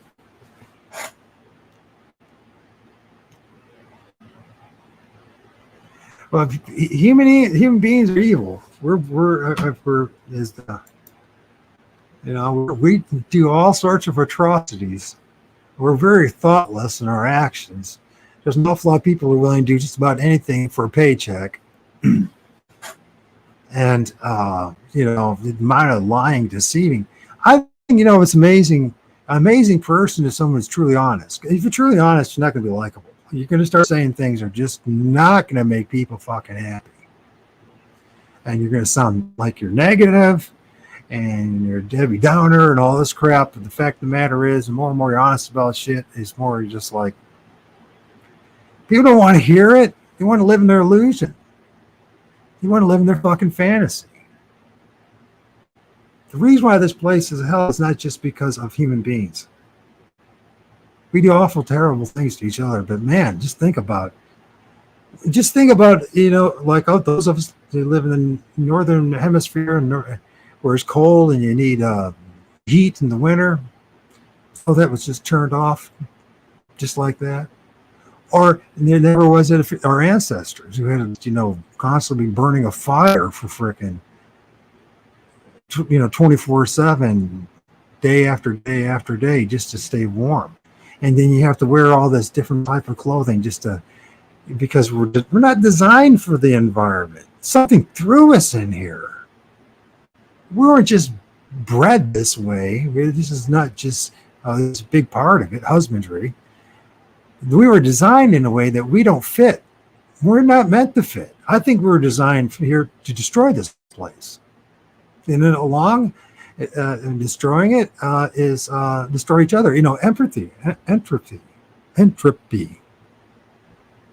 This place is a realm, a universe of entropy.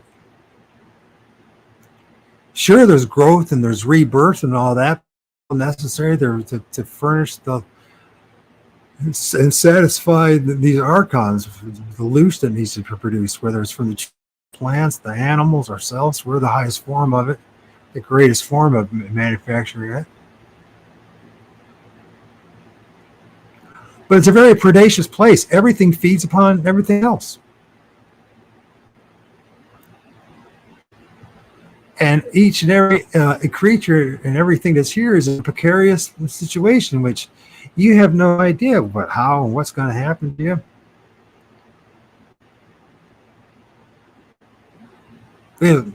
I got some bunnies in our yard, right? And they have little baby bunnies, right? And the neighbors' cats show up, and next thing you know, you bond with one of these little baby bunnies, and they're coming up to you.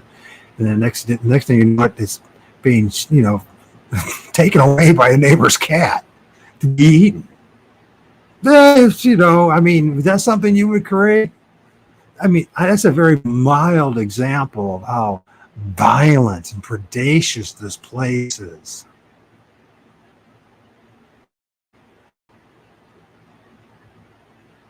Would you design a place like that if you were a loving God?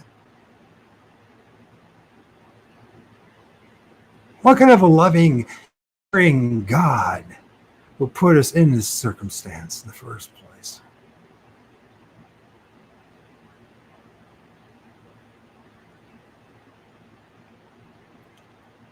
That's the problem is there is no loving God in my book. I'm not saying there's not a God. But that's not, and I think that the creator is something different than God, which is dog spelled backwards. This creature, this entity, this demerge, this thing that some people describe as like having a lion's head, which is quite interesting when you think about it, because whether it's the Christians or the Jews, they all use lion, which is very symbolic of Satan itself, the adversary.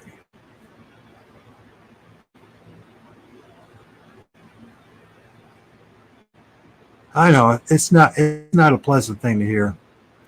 Anyways,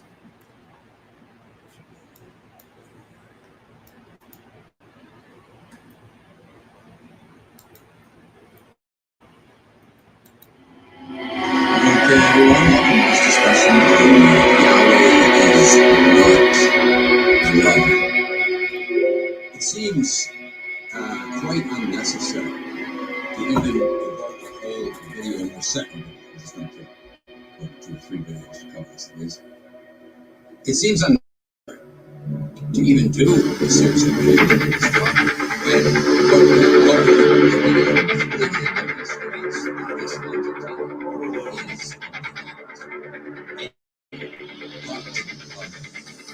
nevertheless, I think it's very important to address this issue specifically regarding the Bible's own definition.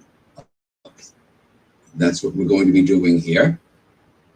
We're going to look at the Bible's own definition of love and see that Yahweh fails to meet up with even one single part of it. For Bible believers, asking if God is loving is not only unnecessary, but it borders on the ridiculous to them, the blasphemous, in fact.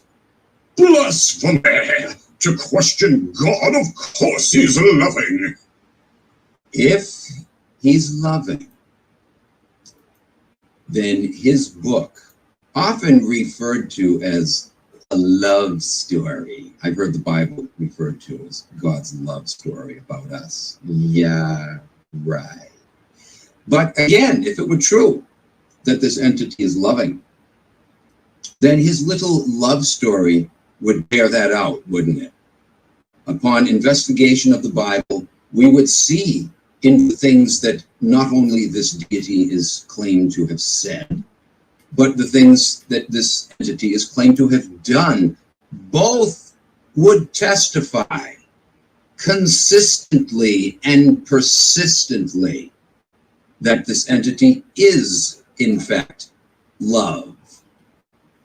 If, on the other hand, we discover, upon examining this book closely, that neither his words or his actions testify to him being loving, then he's not loving. It doesn't matter if there are some passages that tell us he's loving. Criminals do that all the time, don't they? When they want to lure in a victim, they'll talk smooth and pleasant. A rapist will tell a woman what a nice guy he is and he's successful, got a nice job, and I'd like to take you out for a few drinks, ma'am, if that would be okay with you. That's why you've got to be very careful, don't you? You've got to get to know a person, and you meet them in a public place, not alone. You don't get in their car the first time you meet them. You get to know them. You get to know some of their friends, their family members, to see if the rhetoric they've been feeding you is in fact true, right? That's what we have to do because of the world we live in. Yet Bible dupes never do that with Mr. Yahweh. They don't look at the record of this character to see if in fact he does express himself and carry himself out in such a way that he actually is loving, that he can be seen to be loving. They just accept those few passages where it's said of him that he's loving, or where he himself claims that he's loving. Well, that doesn't cut it. You know a person by their actions, as much so, if not more so, than their words, right? If their actions don't match up, and in fact, if their words don't match up, it doesn't matter that some of the words match up, some of the actions match up, all of the words and actions must match up. The minute you see that even once someone who tells you they're loving demonstrates that they're not in something they have said or done, you've already got good reason now to doubt their claim. And if you investigate further and see that there are multiple examples of them saying and doing things that are the antithesis of love, then you don't have a loving entity now, do you? Well, that's what we'll be doing in this current series. Of course, God is loving, Bible believers will insist. In fact, they would go so far as to say that God is the embodiment of love. They would cite, for example, 1 John 4, verse 8, which says, God is love. Meaning that far more than being loving, he is actually supposed to be the embodiment of this trait, the originator of it, the creator of it. They might also cite passages like Jeremiah 31:3, where Yahweh is quoted as saying, I have loved you with an everlasting love.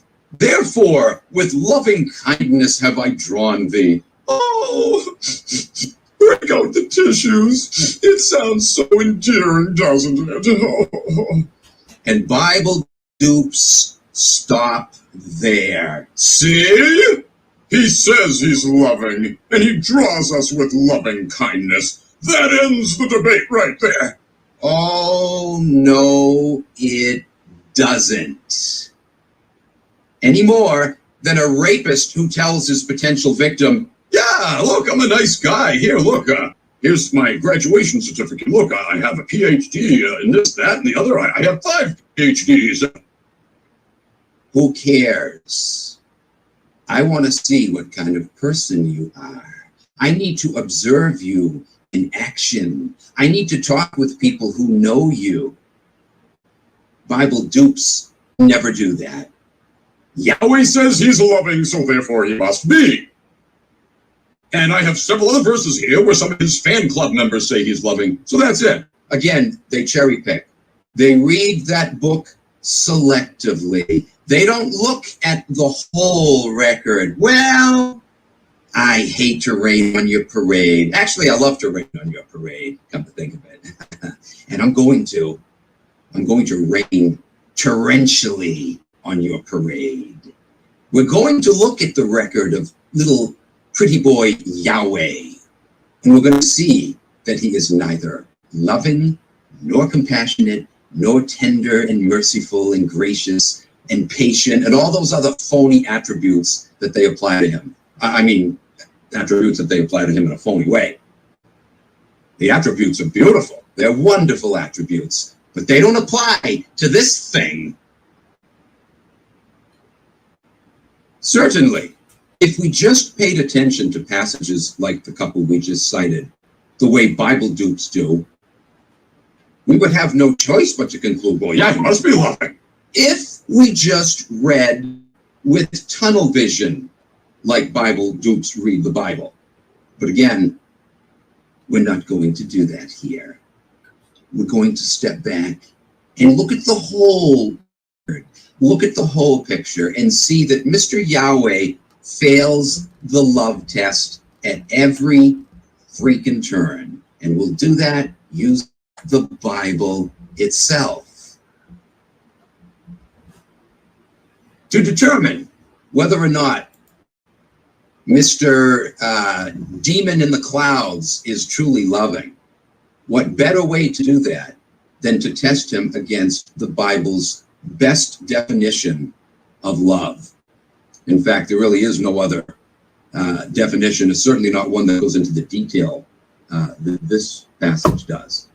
It's well known in the Bible-believing world, the famous love chapter, as it's called, 1 Corinthians chapter 13, verses 4 to 8. And I must say, it's a very good definition of love. It's one I concur with. Too bad, though, Yahweh miserably fails to match up with this definition of love. Here's how it reads. Love is patient. Love is kind. It does not envy. It does not boast. It is not proud. It is not rude.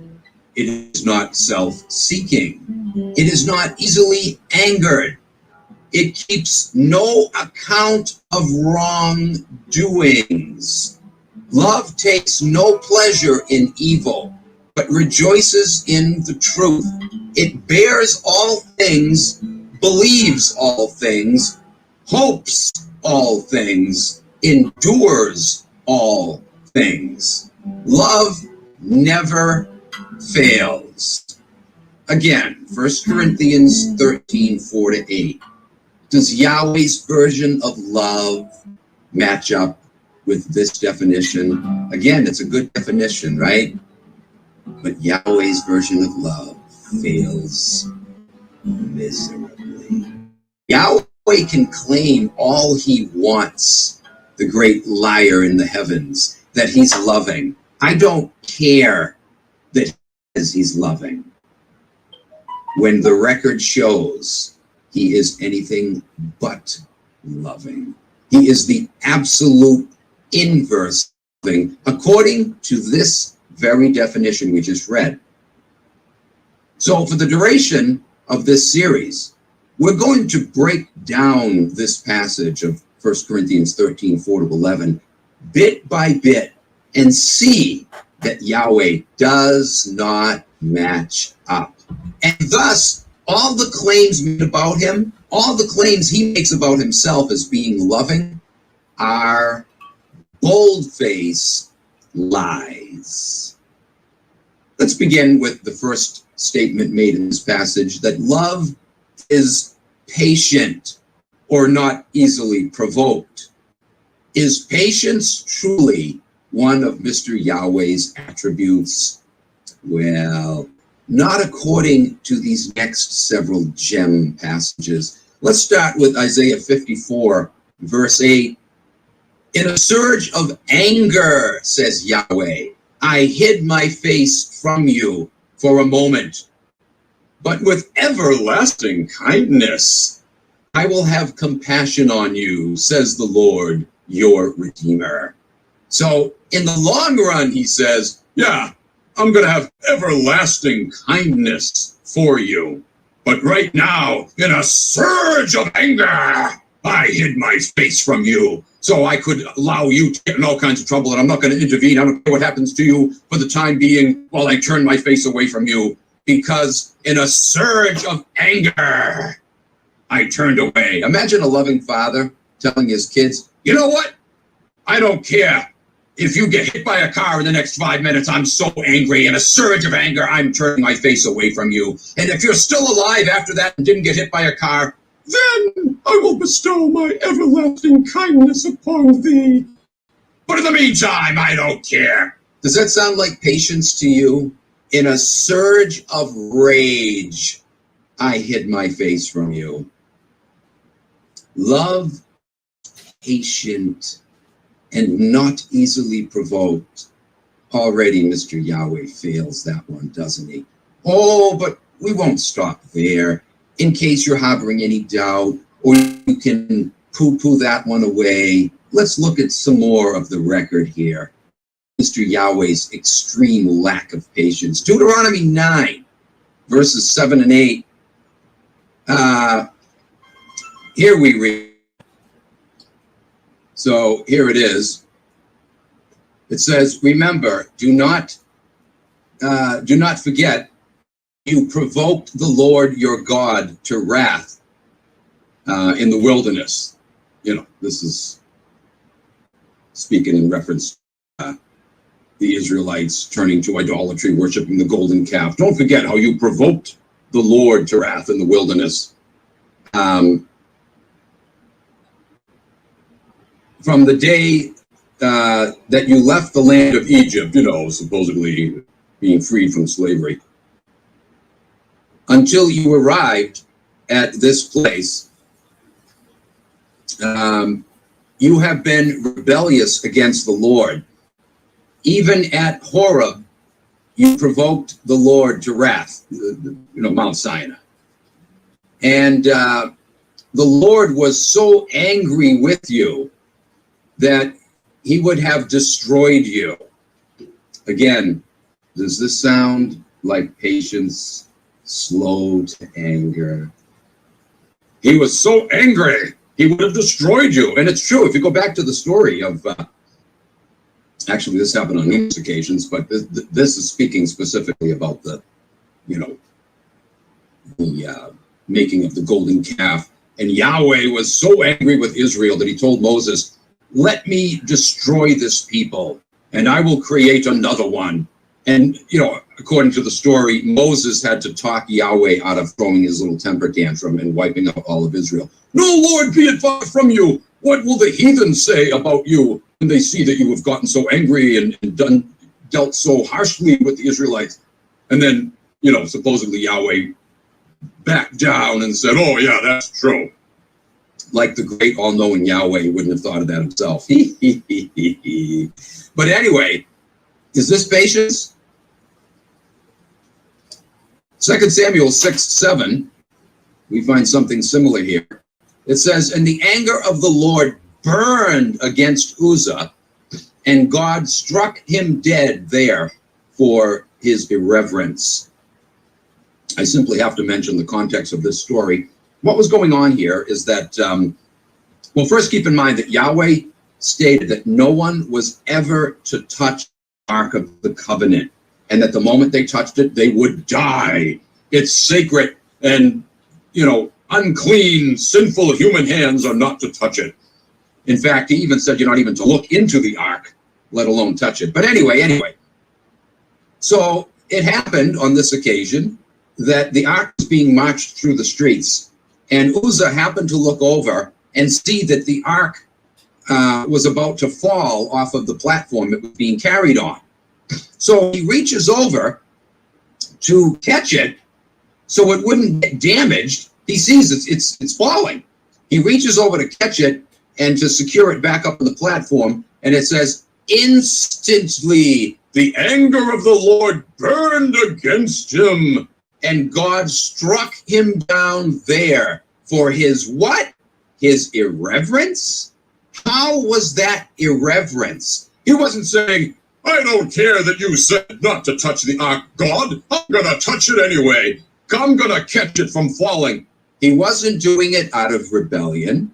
He wasn't doing it out of irreverence.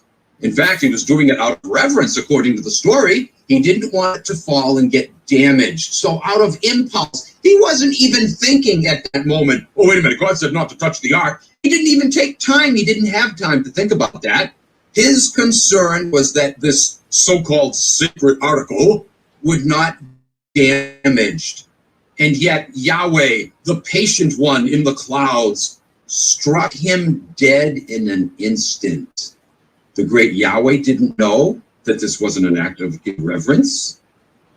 I mean, that this wasn't an act of irreverence or disobedience. He didn't know that Uzzah wasn't doing it defiantly. Really? In an instant. If Yahweh is so mentally inept that he couldn't figure that out or didn't know ahead of time, with all of his mighty power, he could have freeze-framed it for a while, analyzed the situation. Okay, let's see now. He's about to touch the ark. Is it because of irreverence? Or is he just concerned about the ark? I know. I don't want him to touch it at all, even if it's out of reverence. So I'm going to touch it myself. I'm going to catch it and secure it, and then tell Uzzah, step back. Don't touch it. You don't have to touch it. I just fixed it so it won't fall. No, Yahweh didn't do any of that. Yahweh exercised his great patience and zapped him right there on the spot. Bible dupes. And no apology for calling you dupes. I was one, and you are now. If, in fact, any Bible dupes would ever even listen to this channel, I highly doubt it.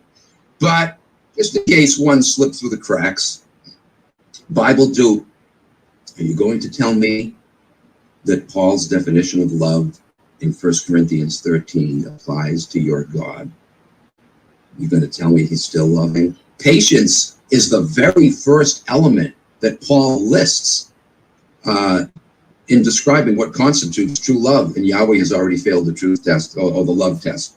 He's failed it miserably. He's not patient. He zapped Uzzah in an instant. Yeah, that's real patience, isn't it? Anyway, moving on to the next point Paul makes. Love is kind. Well, we just shot that one down, didn't we? The fact that he zapped Uzzah dead just for trying to reach out and catch the ark so it wouldn't fall and get damaged. He wasn't doing it irreverentially.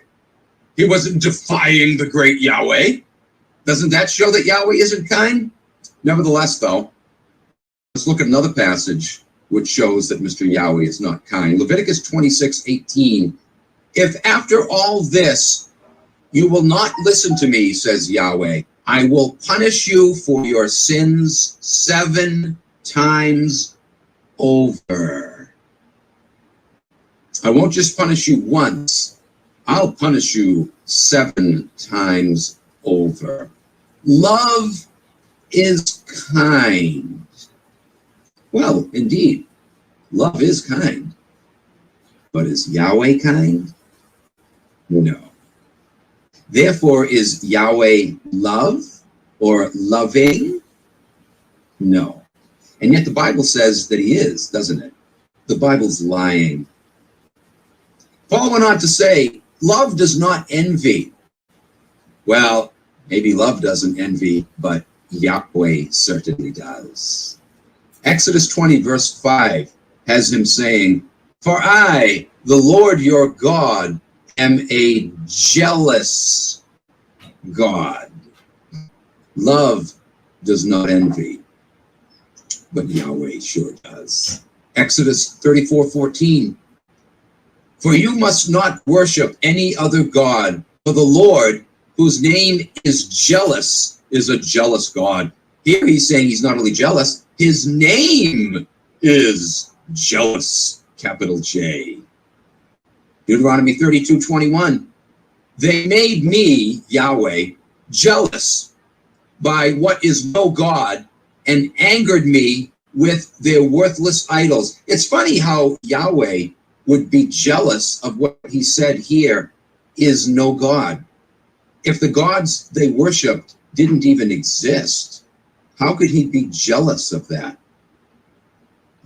Nonsense. Don't look for any sense from this book. There isn't any. We can go on here. I have quite a few other verses, but I'll tell you what, I'm not even going to read them. You can look them up in your own time. They pretty much say the same thing that the other verses read said. Deuteronomy 32:16, Psalm 79:5, Psalm 78:58. All of them talk about Yahweh's jealousy. Love does not envy. Does Yahweh pass that part of the love test? No, he fails miserably. On to say, love does not boast, it is not proud. Yahweh certainly does boast. Jeremiah 9:24. But let the one who boasts boast about this, that they have the understanding to know me, that I am the Lord. The great Yahweh here is saying, if you want to boast about anything, don't about yourselves, but boast about me. Boast that you have me, understanding of me, that you know me, and that I am the Lord. What an arrogant little cuss. Love does not boast, and it is not proud. Yet Yahweh boasts, and Yahweh is incredibly, phenomenally proud, isn't he? He's proud of himself, and he wants you to be proud of him too, even though there's nothing to be proud about with this sleazy little character. Isaiah 43, verse 3, Yahweh says, "For I am the Lord your God, the Holy One of Israel, your Savior. I'm the big man on campus." I'm the Holy One of Israel. You know, if you're holy, you wouldn't have to go talking about it now, would you? You wouldn't be mouthing it constantly. You wouldn't need to. It would be self-evident. In fact, to advertise yourself as holy clearly indicates you must not be holy. Because if you were, you wouldn't be boastful. To be boastful is not holy now, is it? Love does not boast, and it is not proud. But Yahweh boasts, and he's proud. Here's another one. Jeremiah 23:24. Who can hide in secret places so that I cannot see them, declares the Lord. Do not I fill heaven and earth? I fill heaven and earth. I'm everywhere. You can't escape my all-seeing eye. Again, boasting about his attributes. He's almost laughing here. You can't do that, but I can. Isaiah 46, verses 9 and 13. The great Yahweh says, I am God, and there is no other. I am God, and there is none like me. I hope not. I will grant salvation to Zion, my splendor to Israel. There's no one like me. I have great splendor. What an egotistical freaking maniac. He is. He absolutely is. All you got to do is read this freaking book without rose-colored glasses, Bible dupes. Isaiah 43, 6 and 7. Yahweh says, bring my sons from afar and my daughters from the ends of the earth, everyone called by my name and created for my glory. Yahweh says he created all of his sons and daughters for his glory. Love does not boast. It is not proud, says Paul. I agree with Paul, don't you? Real love doesn't boast and it's not proud. But Yahweh, oh, tisk, tisk, tisk, Bible dupes. Yahweh, once again, both boasts and is phenomenally proud of his little fat self, isn't he? Yahweh created his children for his own glory. Jeremiah 13:11 says, for as the belt is bound around the waist, so I, Yahweh, bound all the people of Israel and all the people of to me, declares the Lord. Be my people for my renown and praise and honor. Why did he bind Israel to him and make them close to him? For his own renown, for his own praise and his own honor. Yahweh had nobody else's interest in mind except his own. He was only concerned about making a name for himself and getting praise and getting honor. That's all Mr. Yahweh is into. Love does not boast. Love is not proud. This deity is completely full of himself, is he not? Here's another message, Psalm 106, verse 8. Yet he, Yahweh, saved them, the Israelites, for the sake of his name, to make his power known. He saved the Israelites. Why? For the sake of his own name, to make his power known. That's it. Otherwise, he wouldn't even have saved his chosen favorites, the Israelites, only to make his name known and his power known. Not only is this arrogance, but it is pure selfishness. Something else Paul says, love is not.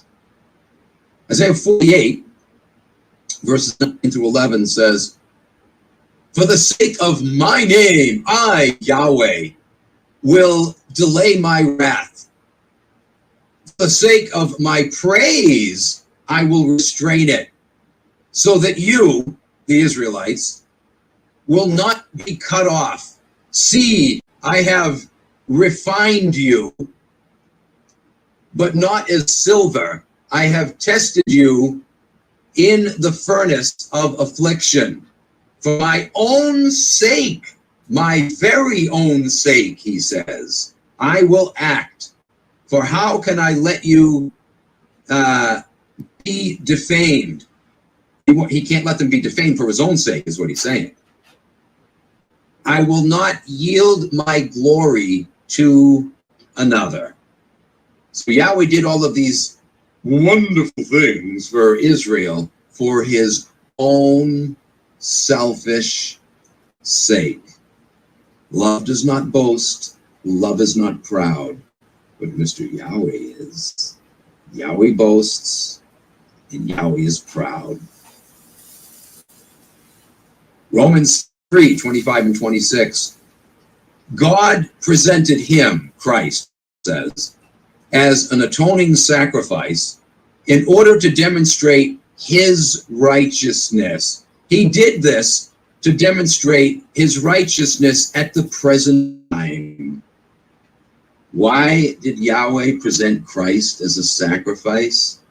In order to demonstrate his righteousness. Well, let me tell you, Mr. Yahweh, I'm not impressed with your righteousness. If you were a truly loving Dada, you would have found another way to supposedly redeem mankind other than to send your son to be tortured and crucified. You psycho nut job.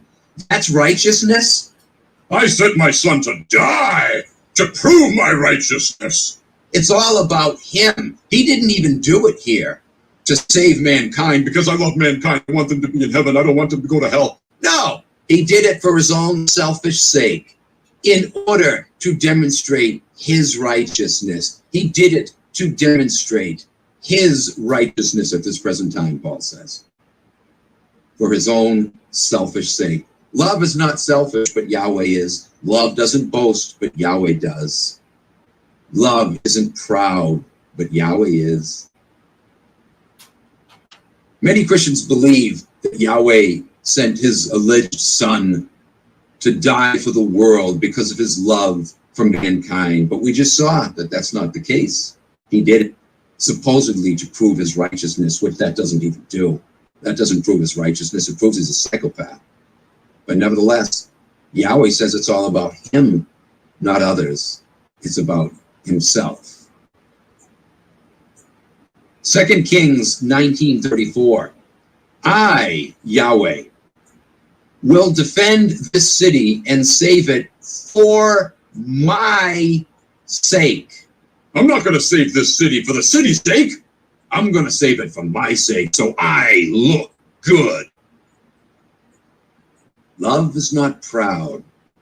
Love does not boast. But Yahweh does. Isaiah 40:25. I, even I, am he who blots out your transgressions for my own sake.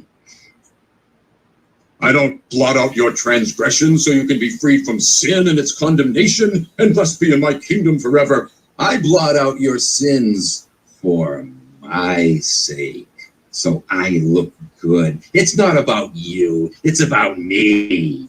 Love does not boast. Love is not proud. Ezekiel 36, 22 and 23 says, therefore tell the house of Israel that this is what the Lord God says. It is not for your sake that I will act, O house of Israel, but for my holy name's sake, which you have profaned among the nations to which you went. I will show the holiness of my great name, which has been profaned among the nations through you, the name that you have profaned among them.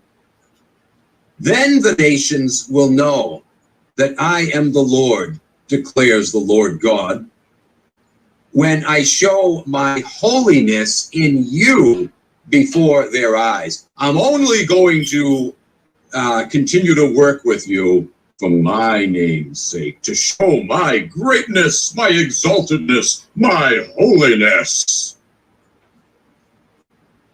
He's neither great nor exalted nor holy. He's a monstrous, wretched, miserable, foul, pathetic little dirtbag. How does that grab you, Bible dupes? You can call me a blasphemer for saying that all you want.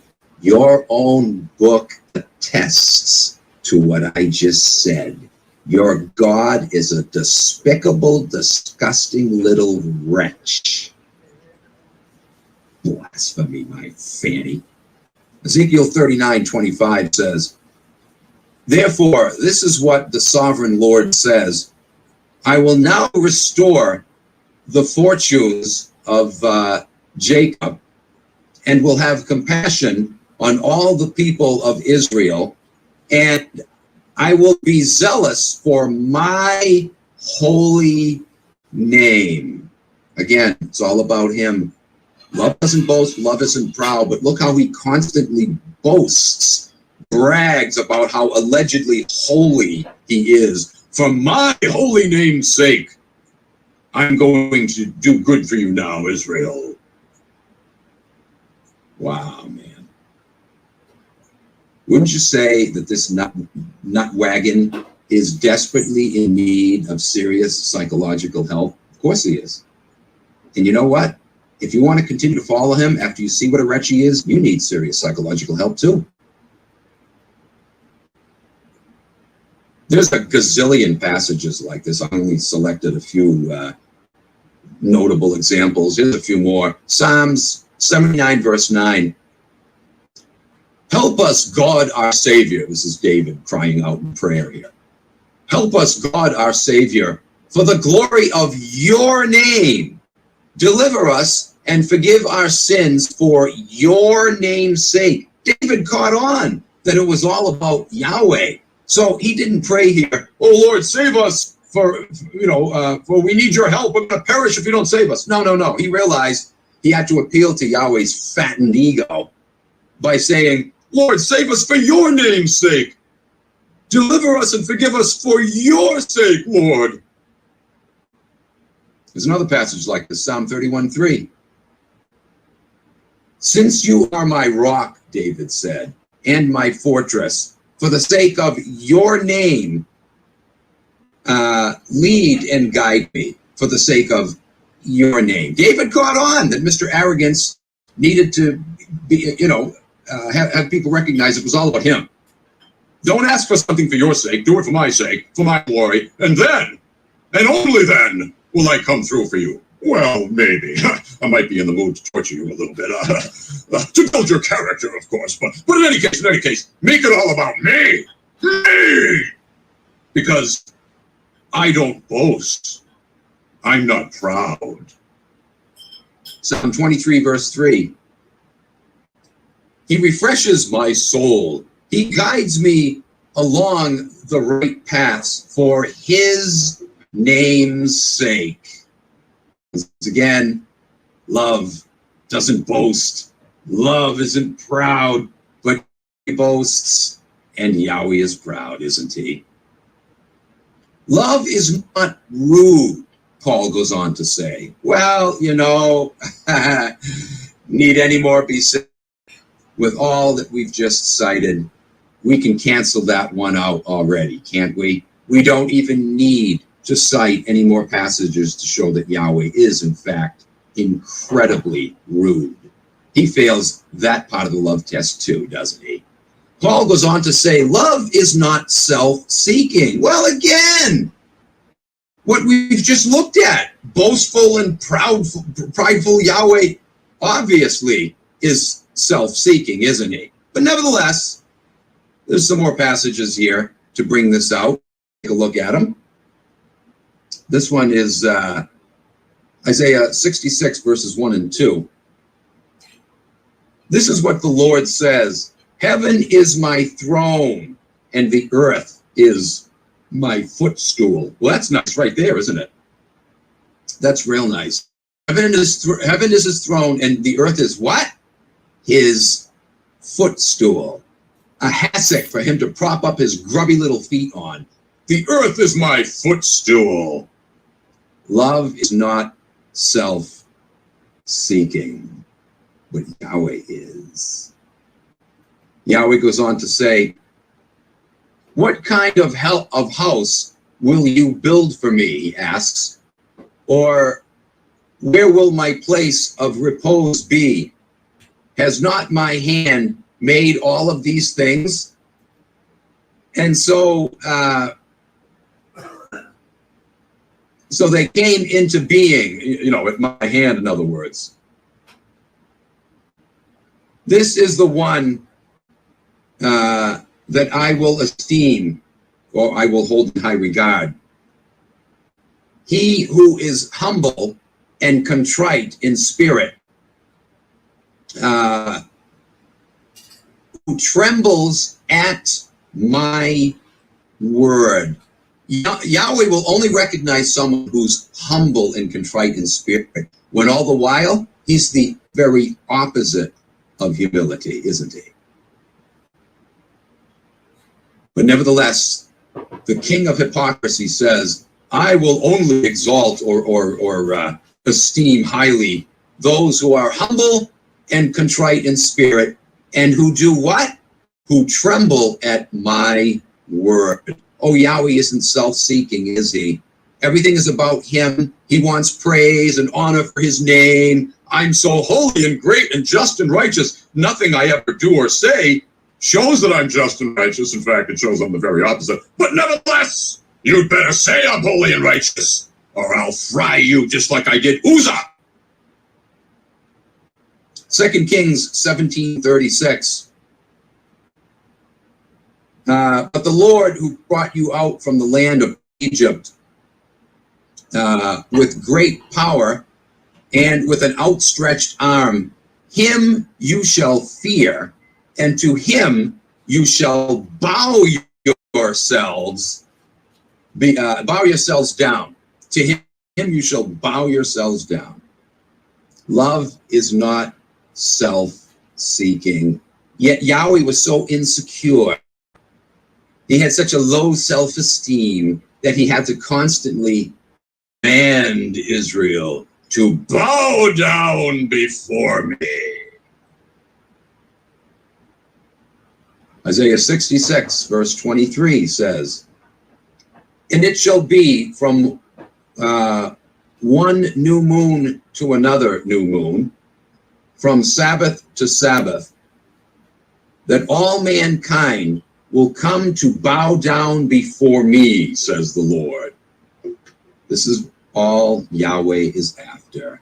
He wants you to bow before him. Oh, that's not self-seeking, is it? We're told in the book of Revelation, I've mentioned this before in previous videos, we're told in the book of Revelation that the fate of the redeemed in heaven is going to be an eternity of praising the great Yahweh before his throne day and night, forever and ever. Those are not my words. Look it up. Several times it states that in the book of Revelation, that the redeemed are gathered around the throne and sing the praises of God and of the Lamb day and night forever and ever. You want to spend an eternity bowing before this egotistical monstrosity? It's all yours, baby. You can have it. You can have it, baby. I'd rather have no eternity at all than to spend it that way. What a wretch this thing is. Just listen to this, man. It's mind-blowing, isn't it? That they can call this thing the embodiment of love. The next thing Paul says in his elaboration on what constitutes love is that it is not easily angered. Well, we've already shot that one down, haven't we, with what we've already talked about. Yahweh is very easily angered, isn't he? Again, just look what he did to Uzzah, right? He no sooner reaches out to touch the ark, bang, you're dead, how dare you? And he called it irreverence when clearly irreverence didn't enter into the picture at all. He simply was out of reflex, wasn't even giving it any thought other than, oh, well, the ark's going to get damaged. I don't want to see it get damaged. And Yahweh zaps him dead. Yeah. Yahweh is not easily angered. Yahweh, the embodiment of love, is not easily angered, is he? Paul goes on to say, love does not keep an account of wrongs. You think Yahweh matches up with that one, Bible dupes? Love does not keep an account of wrongs. When you forgive someone, that means case closed. The whole matter is dropped, correct? When someone realizes they've done something wrong and they ask for forgiveness, you drop the issue. You do not keep record of those wrongs, or else you're not truly loving. So says Paul, and I would agree with him. Obviously, if someone pulls a knife and stabs you, they can say they're sorry later because, they don't want to go to jail now. They want to see if maybe you can drop the charges, or whatever. That's not genuine sorrow for a wrongdoing. But, when someone screws up and does something wrong, you forgive them and you forget it. If you don't forget it, you're not really being loving, right? You forgive and you forget. Love does not keep record of wrongs. I would agree with Paul. You're not going to continually dredge things up from the past that you supposedly forgave that person for and acted like it never happened, right? And you moved on. Not going to bring it up again. Obviously, if the person keeps doing the same wrong thing, there's something wrong. They're not sincerely sorry and they're not worthy of forgiveness. But you know what I'm saying? Under ordinary circumstances. And when it comes to Yahweh, those aren't supposed to be ordinary circumstances anyway, right? Yahweh is supposed to be superhuman. So he's supposed to forgive above and beyond what even humans do, right? But we find that no, Mr. Yahweh does keep record of wrongs, even wrongs that people have pleaded with Yahweh to get forgiveness for. He's still going to keep record. Let's look at Psalm 103, verse 12. It says, as far as the east is from the west, so has he, Yahweh, removed our transgressions from us. That sounds good, doesn't it? Oh, wow. And Bible believers cling to passages like this. See, God isn't going to dredge your sins up again. It says, as far as the east is removed from the west, so far as he removed your sins from you. Yeah, if you just read a passage like that, it sounds good, doesn't it? Here's another one along that same line. Isaiah 43:25 says, I, Yahweh, even I, am he who blots out your transgressions for my own sake. Notice he gets that in there, though. He blots out sins for his sake, but nevertheless, he does say he's going to blot them out like they never happened, and will remember your sins no more. Yahweh says he will remember sins no more. That means they will never be brought up again, right? Love keeps no account of wrongs. Yahweh, in these two passages, seems to be consistent with that. I will remove them as far from you as east is from west. I will remember them no more. That seems to have Yahweh pass this part of the love exam. Love keeps no account of wrongs. But that's not the case when we look at other passages that Bible dupes love to ignore as they cherry pick which passages they choose to cite. But again, we're not going to cherry pick today. Sorry. We're going to look at the whole record. Yes, there are passages that seem to imply that Yahweh doesn't keep account of wrongs. But how about this one, my dearly deluded Bible duped friends? Ezekiel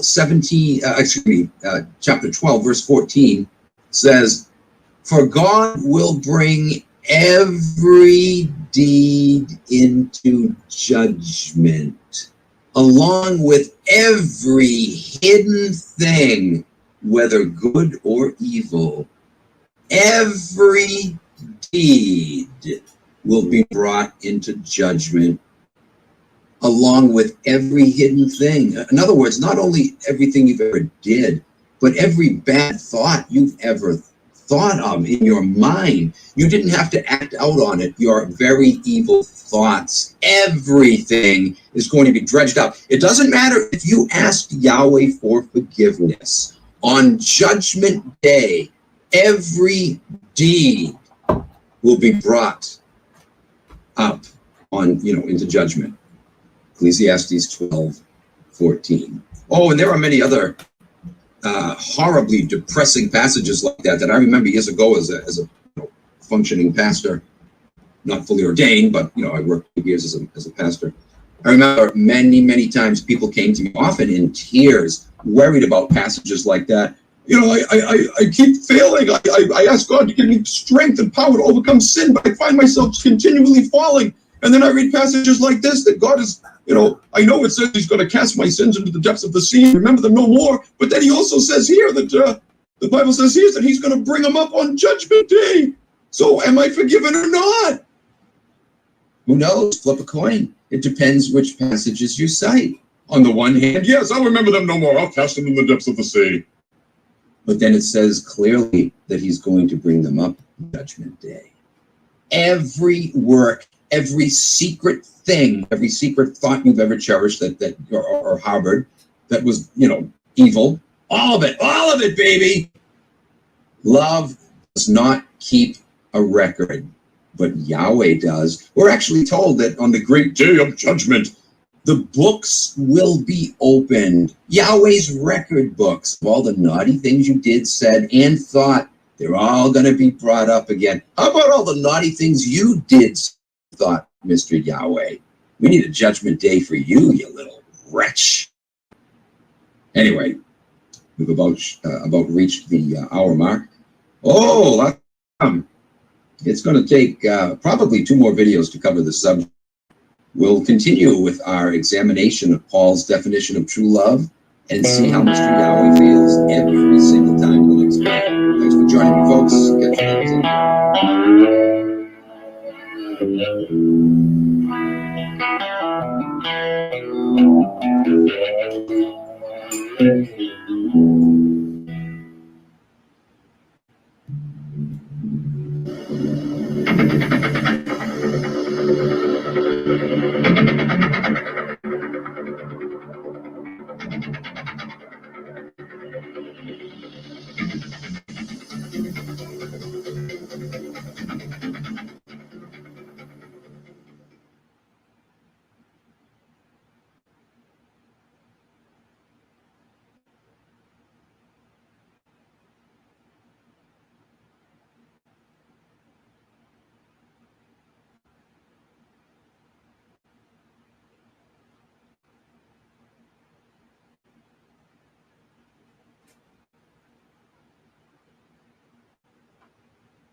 Uh-oh.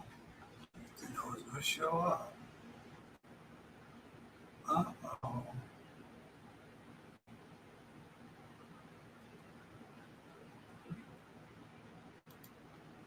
Yahweh. Let's do 2. Where are you? Number 2?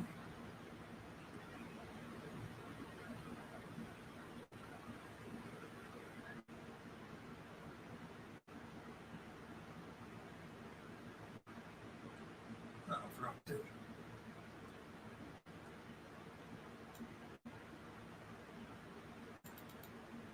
That must have been 2. I don't think I forgot 2.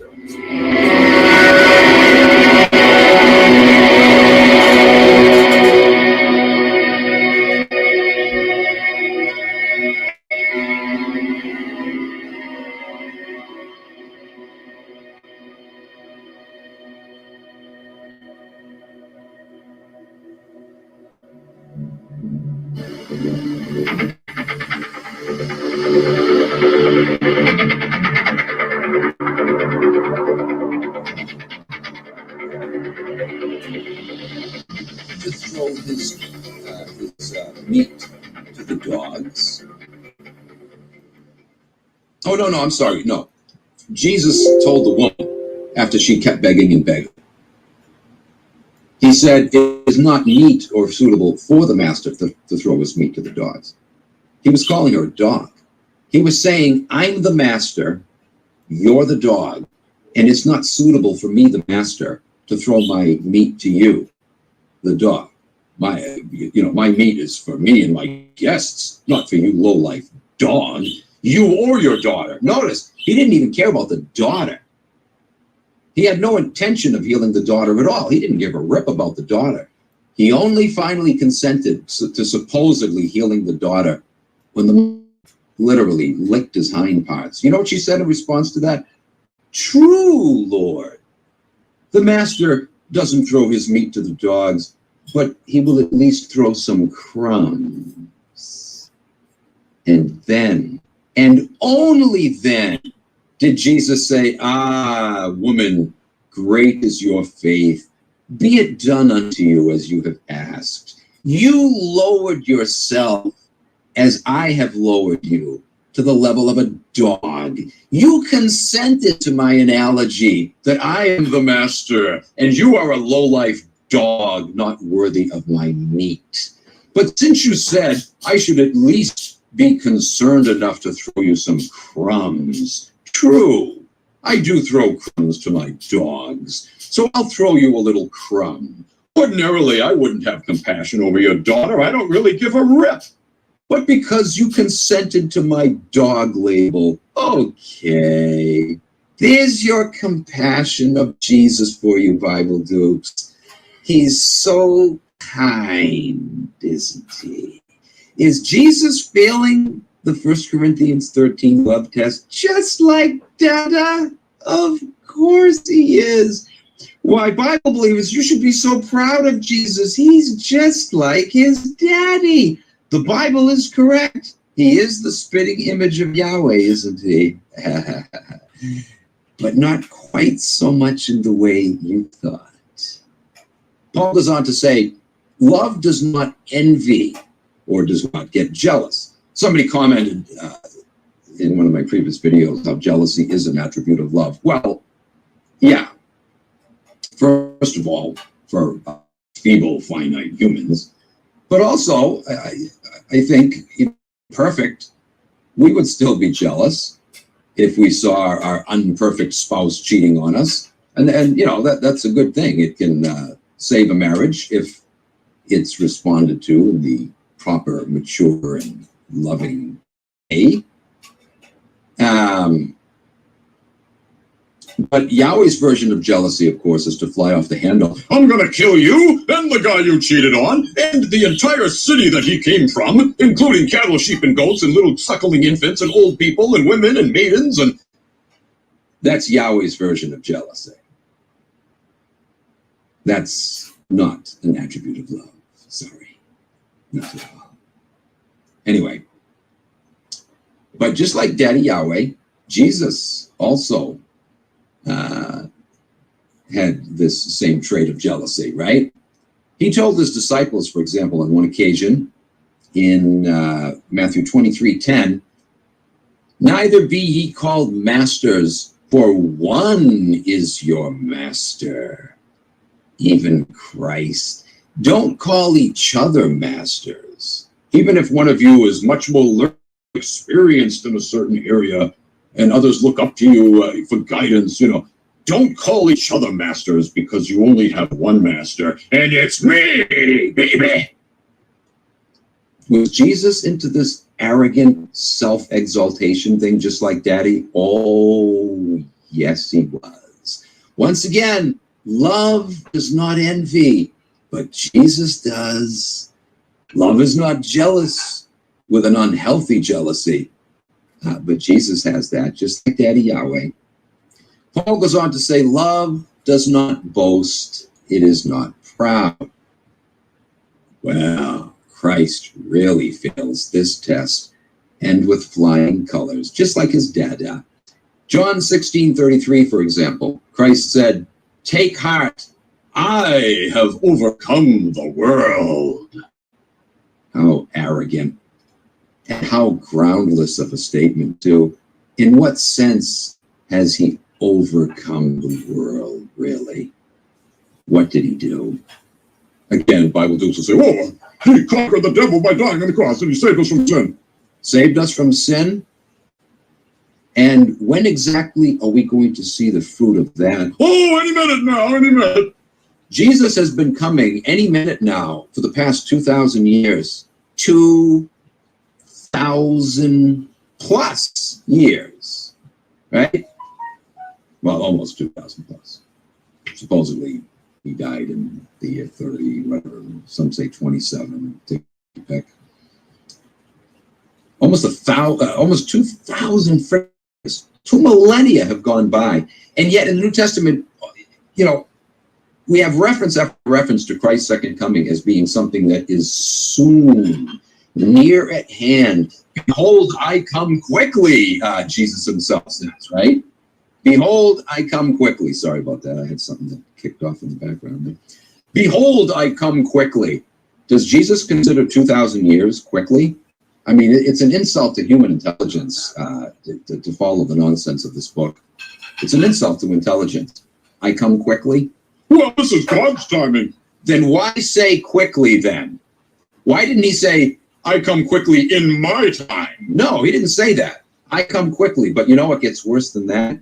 Because, and I did several videos on this topic. You can go back and look on this channel. But almost every reference to Christ's second coming makes it clear that his second coming was not only supposed to be soon, quickly, but it literally was supposed to happen in the days of the apostles. Christ said, some of you standing here will not taste death until you see the Son of Man coming in his glory. You won't die before you see me coming back again. You will still be alive. Paul said, we which are alive and remain will be caught up with the dead who were raised in Christ, at the time of the second coming. Christ is going to raise the dead first, and then we, which are alive, will be caught up, magically float up into the air to meet the dead that were just raised. Paul said, we which are alive. Paul was clearly indicating that he intended or believed that he himself, along with several other believers of his day, were still going to be alive when Jesus returned. There are numerous passages like this that make it clear that Christ's second coming was supposed to be in the first century. In fact, so obvious are these passages, so impossible are they to get around, that a doctrine has arisen that has surfaced in just about every Christian denomination. There's at least one or two believers in pretty much every church across the country who embraces this. It's called preterism. Look it up. Preterism, which teaches that Jesus did in fact come the second time in 70 AD, the time of the destruction of Jerusalem. They claim that that's when it happened, and that and so that's how they harmonize those passages that talk about, you know, Jesus coming in the lifetime of some of the apostles. They would still be alive when he came. You won't taste of death until. That's how they explain that. They can't demonstrate that that actually happened. You know, that's what they believe. Can you blame them, though, for coming up with a doctrine like that when the frickin' Gospels and the epistles clearly state that Christ was supposed to have come in their lifetime? Can you blame them for teaching that? Most Christians will say, well, that's ridiculous. And of course it's ridiculous, because if Christ came, why is the world still so screwed up? But yet, they have a good reason to believe it. Bible believers who are looking forward to some future time for Christ to return have no justification for that, because the New Testament, again, did state it was supposed to be quickly, very soon, and again, in the lifetime of some of the apostles. What a book of nonsense, man. Like I said, guys, it's like a Snickers bar. Everywhere you slice it, it comes up freaking peanuts, man. Every single time. There's no teaching in the Bible, no doctrine in the Bible that doesn't have massive contradictory statements, so that there's no wonder there's so much confusion, right? 3,000 Christian denominations just in this country alone. Worldwide, there's got to be tens of thousands of them. And Bible dupes will say, well, that's because these people don't understand the Bible like my church does. We are the ones that have it right. They all say that, don't they? Pretty much. Pretty much all those freaking denominations make that claim. We got the right understanding. Nobody has the right understanding. And you know how I know that? Because nobody could ever make sense of this damn book because of the way it contradicts itself constantly. The preterists are following the passages I just referred to, and most references to Christ's second coming are on the preterist side. But the rest of Christendom is following the other passages that seem to imply it's some nefarious, distant future event. That's why you have the differences. One group is following one set of passages, another group is following another. Anyway. John 14:6, Christ said, I am the way, the truth, and the life. No man comes unto the Father but by me. Arrogance. Love does not boast and is not proud, and yet both Yahweh and Yahweh Jr., aka Jesus, love to boast and are both filled with pride. Can you imagine the arrogance? If he was the way, the truth, and the life, would he even have to verbalize that, let alone boast about it? Wouldn't it already be known? No man comes unto the Father but by me. And yet, the Bible also says that no man, or in fact, Jesus says, no man can come to me unless my Father first draws him. Christ couldn't get it right himself, right? First he says, no man can come to me unless the Father draws him. But then here he says, no man comes unto the Father but by me. Which is it? Do we come to the Father through Jesus, or do we come to Jesus through the Father? Which is it? Which one are we trying to come to, and how do we get to that one? Flip a coin. Flip a coin. It depends which passage you actually cling to. And in the process, cherry picking, you have to ignore the other contrary passage. But you can't do both, can you? You can't come to the Father through Christ and Christ to the Father at the same time. This book talks you in circles, doesn't it? Which came first, the chicken or the egg? Which came first, coming to the Father through Jesus, or coming to Jesus through the Father? Here's another one, John 8:58. Before Abraham was born, I am. This is one of the reasons why the Pharisees were so outraged with Christ. He claimed to be the I am. And of course, you know, Trinitarian Christians will leap on that and try to say that, oh, see, that proves Jesus is God right there. He said he's the I am. No, wrong again. Bzzz. dead wrong, Bible dupes. Once again, your slip is showing. You don't know your book. You don't know it at all. The I am that appeared to Moses couldn't possibly have been God, even though it says that Moses saw the face of God, you know. What Moses saw, according to New Testament theology, was supposed to be the pre-incarnate Christ, the Word of God, appearing in place of his daddy. Moses didn't see Dada Yahweh himself, because Christ himself clearly states, as does John the Baptist, that no man has ever seen God at any time or heard his voice. It's the Son who has declared him, said Jesus. So Jesus wasn't claiming to be God when he said he's the I am. He's just claiming to be the one who appeared to Moses as the I am. That was not Yahweh. No one has ever seen God or heard his voice or seen his shape at any time. It is the Son who has declared him. So according to your holy book, the I am claim of Jesus here is not saying he's God.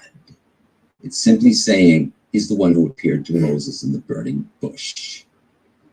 You better learn your Bible a little bit better and realize that your religious leaders have taken you for a ride, baby. Well, they've taken you for a ride by getting you to believe in the Bible at all, but then they make up their little doctrines here and there and tell you that they're biblical, and you believe it because you've been led to think that, well, they're God's trusted leaders.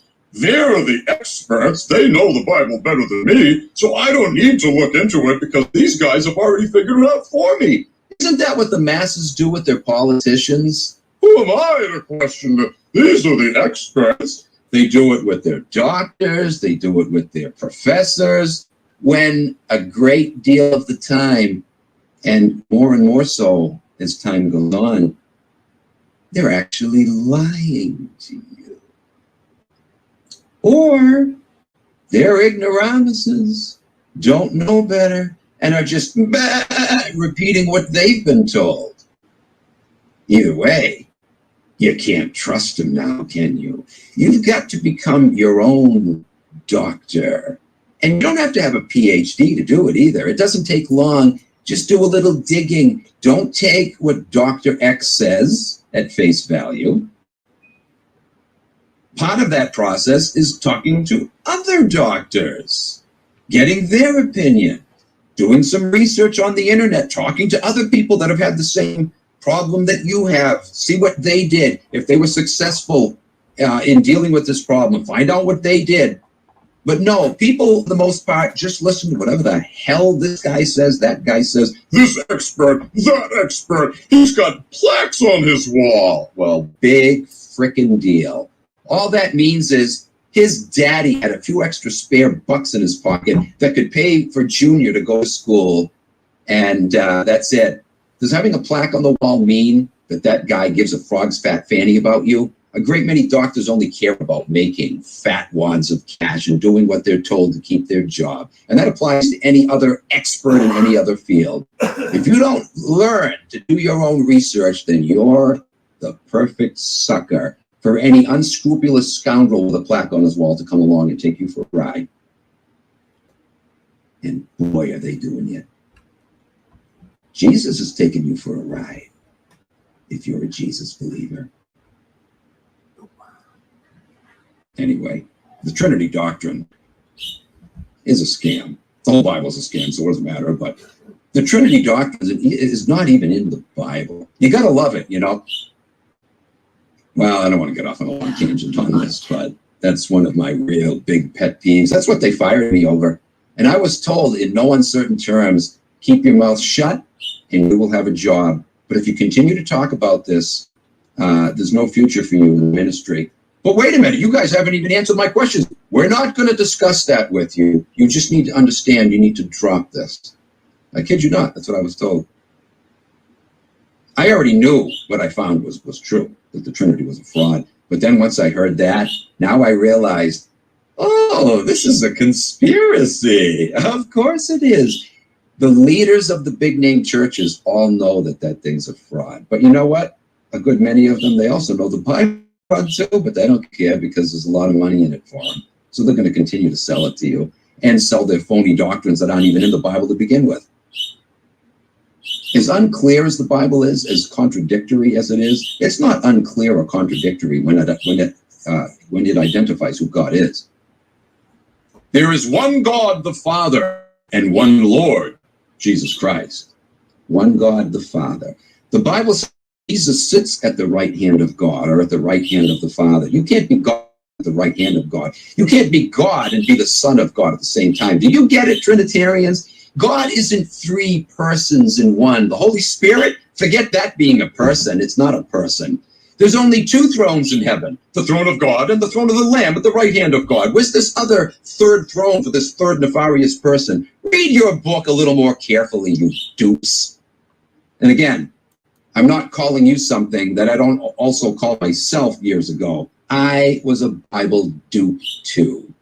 Luckily, I came out of it, and I hope to hell you come out of it too. Anyway, John 8:31 and 32, Jesus says, if you continue in my word, then are you my disciples indeed, and you will know the truth, and the truth will make you free. Again, Jesus is arrogantly boasting here. My word is the truth. And yet, you start picking apart what he says, and you realize there's no truth about anything he taught. Oh, yeah, some of the things he said were nice. Love your neighbor, blah, blah, blah. Do unto others as you would have them do to you. Fine. But that wasn't unique to him. He didn't frickin' come up with that. He didn't invent it. That idea was floating around for centuries before. Many great sages long before him were saying that same thing, worded it differently, but the same exact meaning. I covered that on a previous video. My frickin', man, oh man. How about when he says, if you will come after me, anyone who will follow me, sell all you have and give to the poor. Gee, I don't see any Christians doing that. I don't see them doing it today. I've never seen any do that yesterday. And I'm sure I will never see them do it tomorrow. Christians aren't selling all that they have. If they did that, sold all they have and gave to the poor, they wouldn't have anything left themselves. They'd be poor themselves, wouldn't they? Does that make any freaking sense? Sure, it's a great thing to give to the poor, right? Sell maybe some of your things, especially things you don't even use anymore. They're just sitting in your basement collecting dust. Yeah, sell them and give it to the poor. It's a great idea. But no, Jesus said to sell everything. Christians love to boast that, oh yes, we got to follow everything Jesus said. But they don't. They certainly don't follow that. And you know why? Because they know it's BS. But they'll never admit it's BS. But they know it's bad advice. They know it's ridiculous. It's nonsense. Anyway. I have come that they may have life and have it to the full. John 10:10. Again, Jesus boasting here. If you want to have life to the full, come to me. I'll give you life to the full. And then he proceeds later to say, if they have persecuted me, they're going to persecute you also. He that will come after me, take up your cross and follow me. That's having life to the full? Really? Take up your cross, endure misery and suffering for my sake, and ultimately, crucifixion, right? Pretty much all of his disciples died from crucifixion, we're told. That's having life to the full? Suckers. John 3:18. Jesus said, whosoever believes in me is not condemned, but whoever does not believe stands condemned already, because they have not believed in the name of God's one and only Son. Did you catch that? To be condemned, you don't have to be a murderer, a rapist, or a thief, right? To be condemned, all you have to do is not believe in the unbelievable gospel in all sense. All you have to do is not believe and you're condemned. You can be a decent, loving, caring person, helping others, work at soup kitchens, whatever, you name it. And yet, you're condemned if you don't believe this nonsense. If you've actually taken up the effort to study this book critically and realize it's full of crap and not worthy of your belief, according to Jesus, you're condemned. You might as well be a rapist, a murderer, or a thief, because you're going to be classed along with them and be lost. On the other hand, you can be a rapist, a murderer, and a thief, and as long as on your deathbed you say, I believe, you're going to heaven. You're classed with the righteous now. You know, other mass murderers, thieves, and rapists and so forth, who said the magic words on their deathbed. What a bunch of garbage. Get out of here. And yet the Bible says that on Judgment Day, we're going to be rewarded according to our works. How could that be if the Bible says that we're going to be rewarded according to whether we believed or not? That's a big debate in Christianity. Paul says it is not of works lest any man should boast. We are saved by grace through faith. Yet James says we are saved by both our works and our faith. That it's not just faith alone. He emphatically states it. Those are massively contradictory passages. I go into that in detail in the previous video, but you know what? I'm going to return to it in the future. I'm going to do a whole series on the fraudulent, ridiculous, nonsensical, and impossible to make sense of biblical teaching on salvation. Bible dupes think that, you know, the ones that admit that there are contradictions in the Bible, and it's pretty rare. But when you find one who will admit that, they'll say, well, but at least the Bible doesn't contradict itself on major doctrinal issues. God saw to it that the major doctrinal issues don't contradict themselves. Oh, again, your slip is showing, Bible dupes. You don't know your book. You don't know it at all. Or you're lying, one or the other. But in any case, the Bible massively contradicts itself with every single one of its teachings. John 10, verse 9, Jesus said, I am the door. By me, if any man enter in, he shall be saved, and shall go in and out and find pasture. Again, love does not boast. Love is not proud. I'm the way, I'm the truth, I'm the life. No man can enter, without me. I'm the door. I'm the only way. My sheep hear my voice, and they follow me. John 10:27. Not only is he exalting himself here as a great leader, but everyone else in comparison to him are just a bunch of dumb, mindless sheep. That's what he wanted his followers to be reduced to.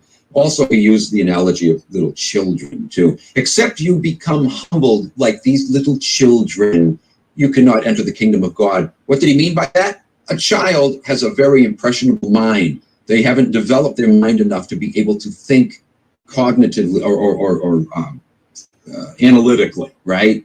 They don't have enough information in their heads yet. They haven't learned. They haven't experienced the world enough yet.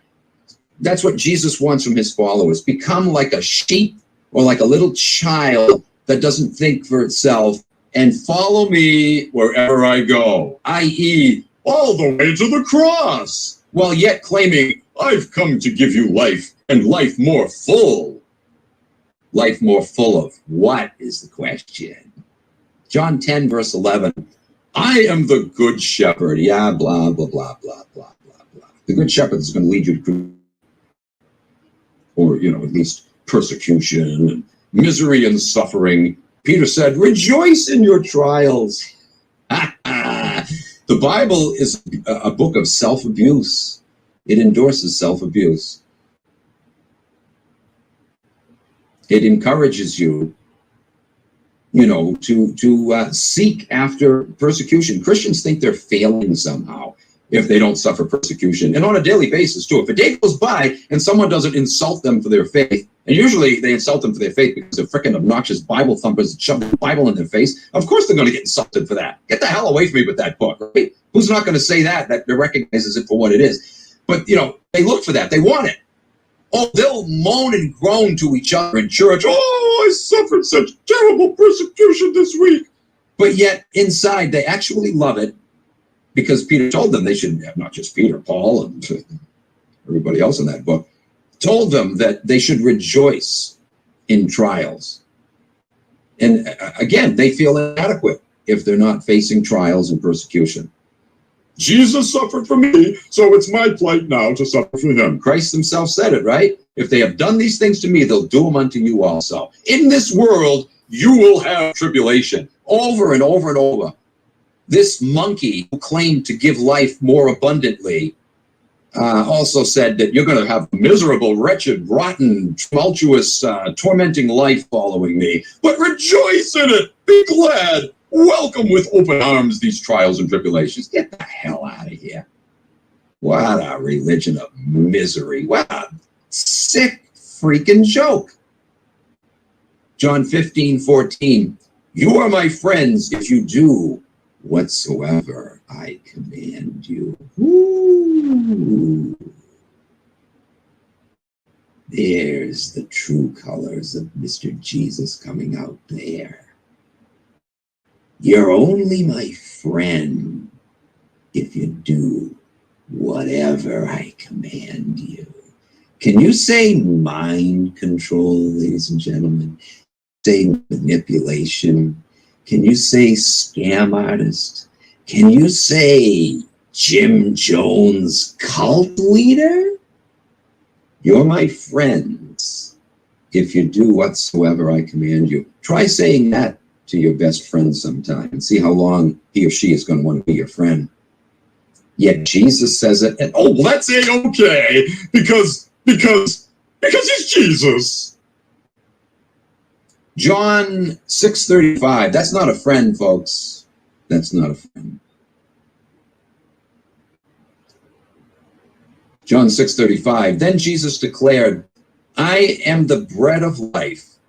Whoever comes to me will never go hungry, and whoever believes in me will never be thirsty. It's all about himself, right? Just like Daddy Yahweh, right? For my name's sake, I created you. I delivered you from Egypt, from my own glory.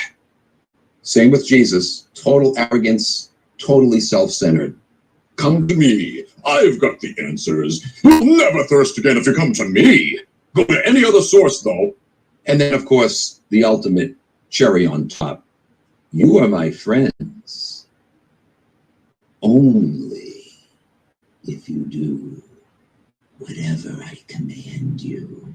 You could almost see him dangling his little hypnotic pendulum, right? Back and forth as he hypnotizes you. Like a little snake. Follow me. Do whatever I say, or you won't be my friends. You'll burn in hell forever and ever. Tell everybody I'm loving, even though you can clearly see I'm not, but tell them I am, or I'll roast you alive. Listen to the psychopathic ranting of the great Jesus here and see him for what he really is, finally. He's just like his daddy, isn't he?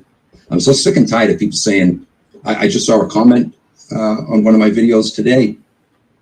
Somebody saying that, the New Testament is so much better than the Old. You got to admit it. No, it's not. No, it's not. It spouts the same crap, but it does it in a little more subtle way. And in that sense, it's worse, actually. It's worse. The Old Testament is blatantly evil for anybody who is mildly conscious and skeptically looking at it. You can clearly, you don't even have to be skeptical, just look at it. It's blatant, in your face evil, right? But the New Testament is just as evil, but it comes at it through the back door. It's a little more subtle. That's worse, my friends. That form of evil is worse when it tries to cloak itself. It doesn't actually do a very good job, though, again, as you become more aware, more critical and analytical and look at it, for what it is instead of reading it the way you've been taught to read it. Stick with this channel long enough, and if you don't want to analyze it for yourself, I'll show you. I have been, in fact. Go back and watch the first 110 or 20 years old videos of this channel. I really hit it hard there. But if you don't feel like doing that, just continue to tune in to what I present from here on out.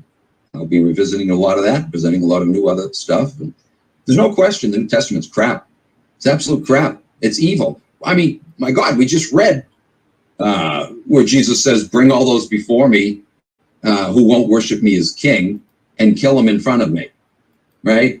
Yeah, the New Testament's a big improvement on the old, right? Right, sure. I came not to bring peace, but a sword. Don't think that I've come to bring peace.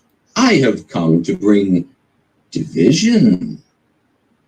Yeah, there's your Prince of Peace for you. John 4:14.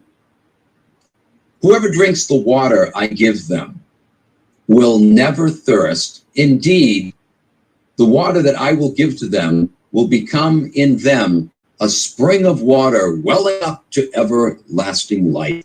Listen to all the boastfulness here, the arrogance, like, I'm the big man on campus. I'm the only way. No, you're not. You're a loser, just like your daddy. You're a phony. You're a cult leader. You're a manipulator, a mind control expert. The Essenes taught him well, didn't they? Even though he later broke with them, as I pointed out in one of my earlier videos, he was definitely Essene trained.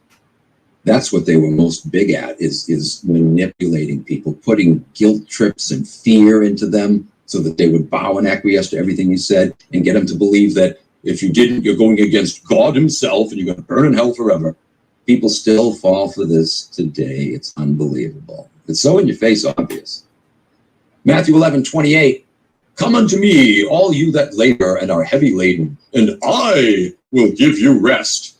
As you suffer persecution for my name's sake and take up the cross. And yeah, you're going to find a lot of rest following this nut job.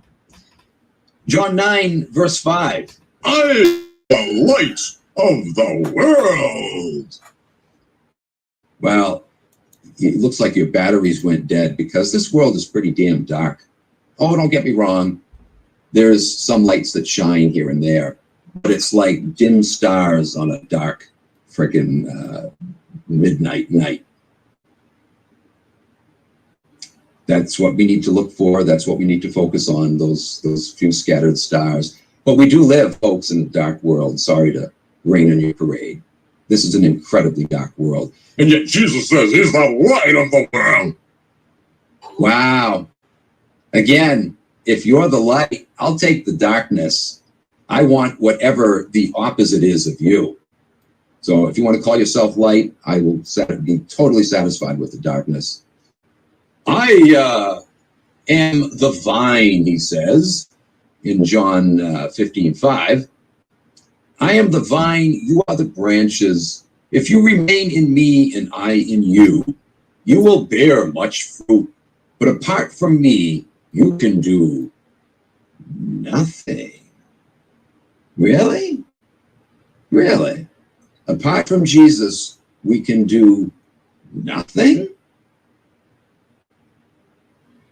How many times I've seen believers over the years beg and plead for help with this, help with that, even the most basic things that Jesus would supposedly want for them, like victory over temptation, right? I used to have people come back to me over and over and over and over like a broken record. I did it again. I committed the same sin again. I stumbled and I keep praying. What am I going to do?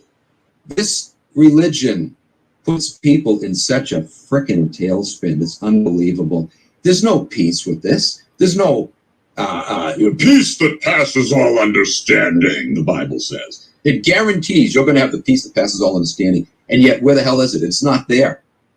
It's not there. Quite to the contrary. It makes people miserable. Always worried about, am I going to go to heaven or hell? I don't know. I keep blowing it. God promises me victory, but I don't see it happening. I beg and plead for him to help me, and there's no help there. And you will forever beg and plead and forever never get an answer. And yet Jesus has the gall to say, apart from me, you can do nothing. With him, you can do nothing.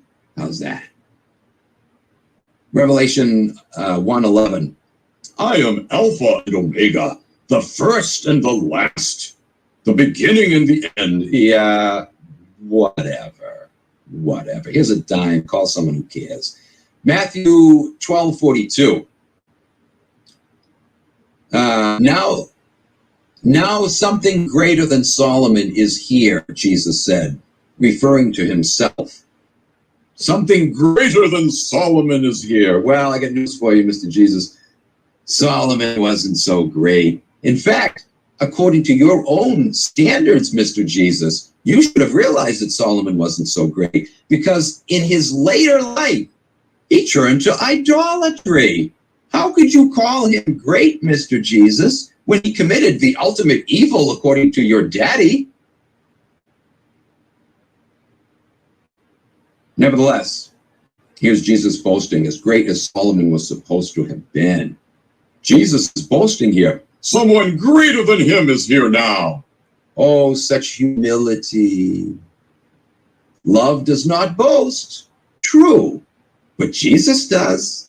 Over and over again. Here's another one of his boasts. John 6:40.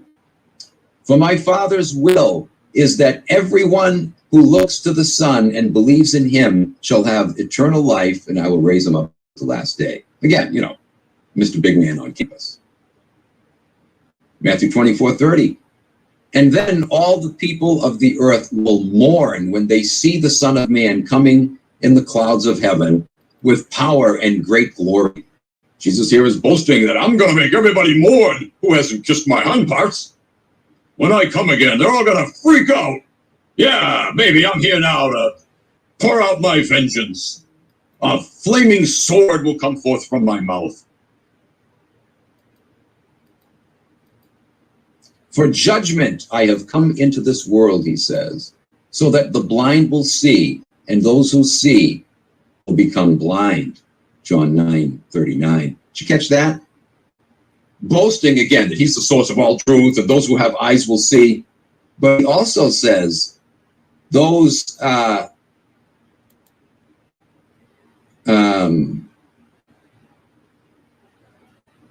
let's see. Yeah, those who are blind will see, and those who see will become blind. Isn't that interesting? If you're blind, you're going to see, but he also says if you see, you're going to go blind. Apparently, what he meant by that is, if you're so arrogant, thinking that you understand things without the Holy Spirit to guide you, then you're going to become blind. Yeah, whatever, man. Whatever. This is the guy who said, I will send you the Spirit, and it will guide you into all truth. By the way, most translations read, he will guide you into all truth, referring to the Holy Spirit as a he, but that is absolutely incorrect. It's not only grammatically wrong, because in the Greek, the word spirit is pneuma, and thus it is neuter. And so the pronoun in relation to it is to in the Greek, which is a neuter pronoun. It.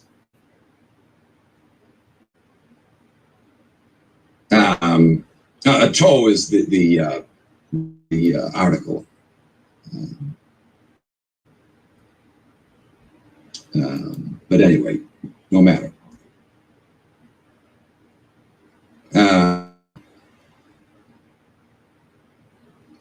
So it's not only wrong grammatically, it's wrong doctrinally. The Spirit is not a person. In the New Testament, it doesn't have a throne. You don't have the throng of the redeemed worshiping the Spirit. They're only worshiping the throne of God and the throne of the Lamb, right? We're never told to pray to the Spirit. We're told to pray in the Spirit or through the Spirit, but never to the Spirit. If the Spirit were a person and it was God, how come we're never told to worship it? We're never told of anybody else worshiping it. We're never told to pray to it. We're never told of anybody else praying to it. It's absolutely ridiculous. But anyway, to me, the reason I got into this, Christ says, I will send you the Spirit, and he, or it, will lead you into all truth. All truth. What Christian in the history of the entire Christian religion, beginning with Peter, James, John, Paul, what Christian has ever had all truth. Nobody, Christian or otherwise, has ever had all truth. Again, look at all the multitudes of different Christian denominations, all arguing with themselves, and yet claiming each one that they have the truth, right? Only one of them could, actually have the truth, right? And all the rest be wrong. Well, none of them have the truth, but you know what I'm saying, right? Only one could be right. You can't have more than one that's right when they're disagreeing, right? And yet Jesus says the Spirit will lead you into all truth. So Jesus was a liar, wasn't he? He lied about a lot of things. Again, he said, whatever you ask in my name, I will do it, that the Father may be glorified in the Son. Ask anything and I will do it. That's a lie. That is a bold, in-your-face frickin' lie. Just like Daddy Yahweh lied, Jesus lied too, didn't he? Does Jesus pass the love test? Oh, we're already seeing he doesn't, but again, we've got a lot more to go here. Matthew 7:21. Not everyone who says to me, Lord, Lord, will enter into the kingdom of heaven. You need to call me Lord, Lord, but that doesn't mean you're going to enter the kingdom of heaven. You've got to be real sincere about it and kiss my high parts and do whatsoever I command you, just like I told my disciples. Let not your heart be troubled. If you believe in God, believe also in me, because I'm just as good as he is, John 14, verse 1. All power is given to me in heaven and in earth, Matthew 28:18. Again, look at all the boastfulness here. Love does not boast, right? Check it out.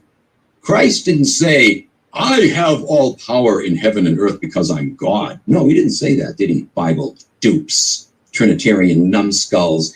Jesus said, all power is given to me. The Bible does claim that Jesus supposedly has all power, but it doesn't say he has it because he's God and naturally has always had it. No, sorry, Trinitarians. It says it was given to him by a higher authority, his dada. Revelation 1:18, Christ says, I am the living one. I was dead, and now look, I am alive forever and ever, and I hold the keys of death and Hades. Yeah, whatever. More bragging, right? John 6:63, the words I have spoken to you, they are full of the Spirit and of life. Yeah, blah, blah, blah, blah, blah. Matthew, this will be the last one. We'll end the video with this. Matthew 7:24-27, Jesus says, therefore, everyone who hears these words of mine and acts upon them is like a wise man who builds his house on the rock. The rain fell, the torrents raged, and the winds blew and beat against that house, yet it did not fall because its foundation was on the rock, meaning himself. I'm the rock, baby. If you want a solid structure, build on me, or else you're going down. He goes on to say, but everyone who hears these words of mine and does not act on them is like a foolish man who built his house on the sand. Then the rain fell, the torrents raged, and the winds blew and beat against that house, and it fell, and great was its collapse. Again, look at the boastfulness here. If you want to stand, if you want your structure to hold up to the harsh weather conditions, build on me, the rock. I'm solid, baby. I'm pumped up. But if you don't build on me, you're going to go down. And I'm going to enjoy watching you go down. Just like my daddy. All right, guys. More to come. Quite a bit more. I should be able to finish in one more video, but every time I say that, it backfires on me. Anyway, at least...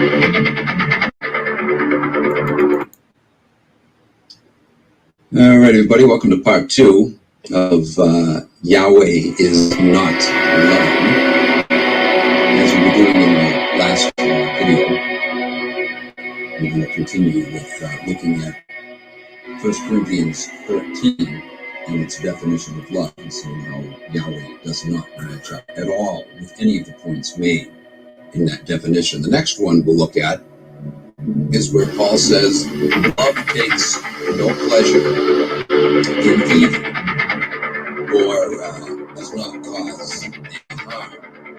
That makes sense, right? Love would not be about anything that even remotely hints at something that would bring harm to others, something that would cause evil. Well, unless, when you love someone and you see their life threatened, and you attack that person and beat the living daylights out or kill them if that person is trying to kill the one you love, that's how true love would operate. Yes, love would cause harm, but that would not be evil. But when you cause harm, that is evil. Bringing harm upon someone who does not deserve it, who didn't ask for it, that is evil. And so that's the kind of harm we're talking about here. That's the kind of harm that Paul is talking about. Love does not take pleasure in inflicting harm or evil against, innocent people. But that doesn't describe Mr. Yahweh. We've previously seen many examples of Yahweh causing harm, and we'll be looking at many more examples on this channel. But for now, just look at this statement that Yahweh made, which I've cited, in previous videos. But here it is again, Proverbs 1:26-28. Yahweh says, I will mock your calamity. He's talking here to Israel during a period where they were rebellious, worshiping other gods. The people he gave freedom of choice to. Yeah, again, there's your freedom of choice. If you don't want to worship me, you don't have to, but I'm gonna kick your fanny in if you don't. I will mock your calamity. Right off the bat now, we've got a problem, right? This is a psycho. He is obviously taking pleasure in evil, and is into inflicting harm. I will mock your calamity. I will sneer when terror strikes you. When your dread comes like a storm and your destruction like a whirlwind, when distress and anguish overwhelm you, then they will call on me, but I will not answer. They will earnestly seek me, but will not find me. Earnestly seek me, but they won't find me. I will not answer. I will not respond. I will not come to the rescue. Yahweh here is clearly not expressing love now, is he? Again, this is the antithesis of love. It doesn't even matter what the Israelites were supposed to be guilty of here, does it? They could have committed the most vile evil, and yet, if Yahweh is supposed to be the epitome of love, when they called upon him earnestly and were seeking him, for him to say, I will not answer, I will instead mock your calamity, he has to be an absolute psychic wretch. Yahweh is the embodiment of hatred, vengeance, retribution, anger, despotism, immorality. Love takes no pleasure in evil, but Yahweh does. Love does not cause harm, but Yahweh does. You can call out to him earnestly, he says, but I will not answer you. I don't care that you're doing it with sincerity at that point. I'm ticked off with you. You know, me, guy who's slow to anger and filled with justice and mercy and compassion. Get out of town. You got nothing to offer, Bible dupes. You've been waving that book, boasting that it's the answer to man's problems, and that if you don't follow it, you're going to be lost. The book has nothing to offer. Your God is a loser. Your religion is a loser religion. And your holy book is a loser book. Toss it out. Actually, don't toss it out. Hold on to it so you can use it to expose it for the fraud that it is to others. But toss it out as a guidebook, yes. Paul goes on to say, love rejoices in the truth. Yet, Yahweh is said to send lying spirits. In 2 Thessalonians chapter 2, he says that he will send the wicked strong delusion in the last days. So, does that sound to you like Yahweh rejoices in the truth? Nope. He feels that part of the love definition too. Love bears all things, endures all things, or perseveres, says Paul. Yet, by Yahweh's own testimony, he does not endure. Psalm 101 verse 5, for example, says, whosoever slanders his neighbor in secret, I, Yahweh, will put to silence. The one with haughty eyes and a proud heart, I will not endure.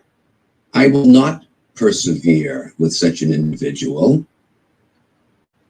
And yet, Paul says, love endures all things.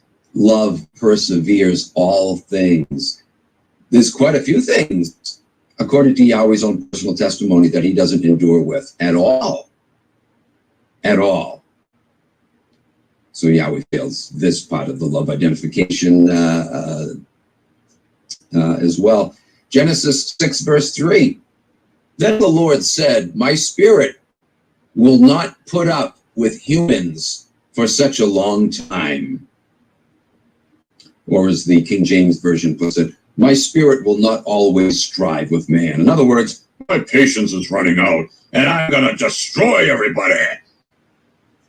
Mr. Yahweh, who supposedly knows the future, knew that the human race was going to rebel and that he was going to have to send a flood.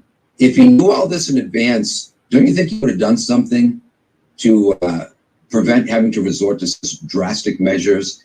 Didn't he know that future generations, as they matured and became morally astute, were going to realize that that's the way a tyrant operates, and thus he would be careful to prevent something like that from happening? But did Yahweh learn a lesson from his mistake? Did he realize, oops, I shouldn't have destroyed everybody because it didn't accomplish anything? No sooner was the earth wiped, or almost completely wiped out in the flood, and the next thing you know, the next generation is right back to doing the same thing again, right? Over and over again, we see Yahweh throwing temper tantrums, sending fire down from heaven, devouring this, devouring that, telling the Israelites to go into this, that, and the other city, kill everything that breathes, and yet the problem was never alleviated.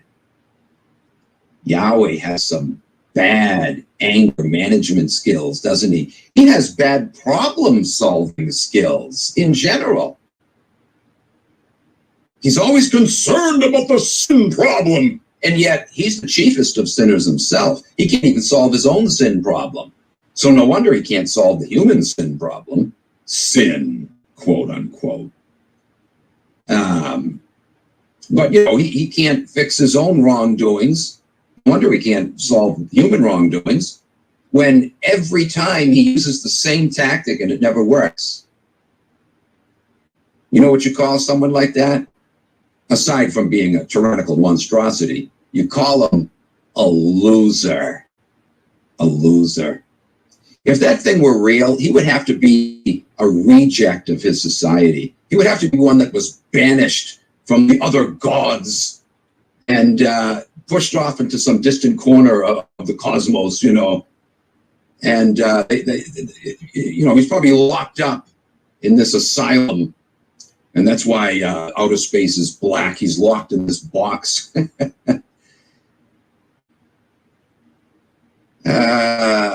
He's a madman, folks. He's a madman. So if you want to insist he exists, well, no wonder our world is so screwed up. We live in a giant insane asylum run by people that are totally in league with him because they're psychos too, just like he is, the people that run this world. And they are psychos, in case you haven't noticed. But anyway, moving on here. Ezekiel 7:22. I, Yahweh, will turn my eyes from them, the Israelites, as these robbers invade and defile my treasured land.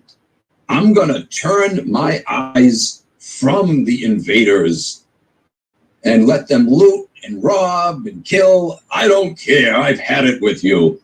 Love bears all things, endures all things. Is Yahweh enduring all things here with his love? Is his love persevering here? No, no. I've had it with you. I'm going to stand back and let your enemies come in and pillage you. Yahweh fails this part of the love test too, doesn't he? Again and again. Jeremiah 13:14 says, I, Yahweh, will smash them, the Israelites, one against the other, parents and children alike, declares the Lord. Parents and children alike. Regardless how you want to twist Yahweh throwing a temper tantrum against the Israelites and his love not persevering, you try to gloss that over and make it look like, well, he did persevere, but they pushed him over the edge. Yeah, okay, whatever.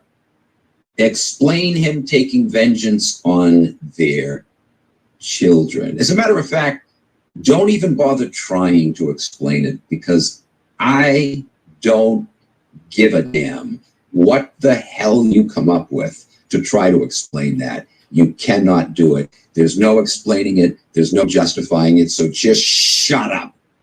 Close your hole. I don't care what comes out of it. It's BS, just like this passage I just read. There's no justifying Mr. Yahweh taking his vengeance out on the children because the parents were taking him off. Children who, even if they were engaging in the same thing the parents were doing, they're not at the age of accountability. They're just like parrots mimicking what the parents are doing. They don't know better.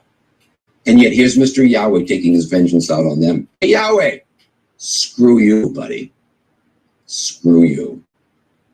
He goes on to say, I will allow no pity or mercy or compassion to keep me from destroying them. Woo!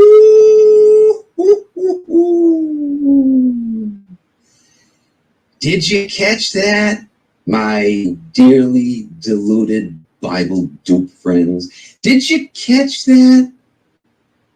Did you catch that? By the way, I shouldn't call you friends. Not that I couldn't be friends with you, but it's you that can't be friends with me. Because when I expose your demon God for the wretch that he is, you would call me of the devil and condemn me and say I'm going to hell, when in fact your God is the devil who dwells in hell. How does that grab you? You're still going to pawn him off as the God of mercy, compassion, and love. when he just said, and I don't care what the conditions were, I don't care what the Israelites did that ticked him off, it doesn't matter. If he's the embodiment of love, as Paul said, love endures all things, right? A truly loving parent, even if his kid was arrested for mass murder, okay? A truly loving parent is going to weep and sob and moan and be in absolute abject misery, probably for the rest of his or her life. But are they going to stop loving their kid? Some parents don't, no doubt. And I can't judge them. I'm not sure how I would act if my kids turned out to be a mass murderer. But I'm human, right? I'm fallible. I'm incapable of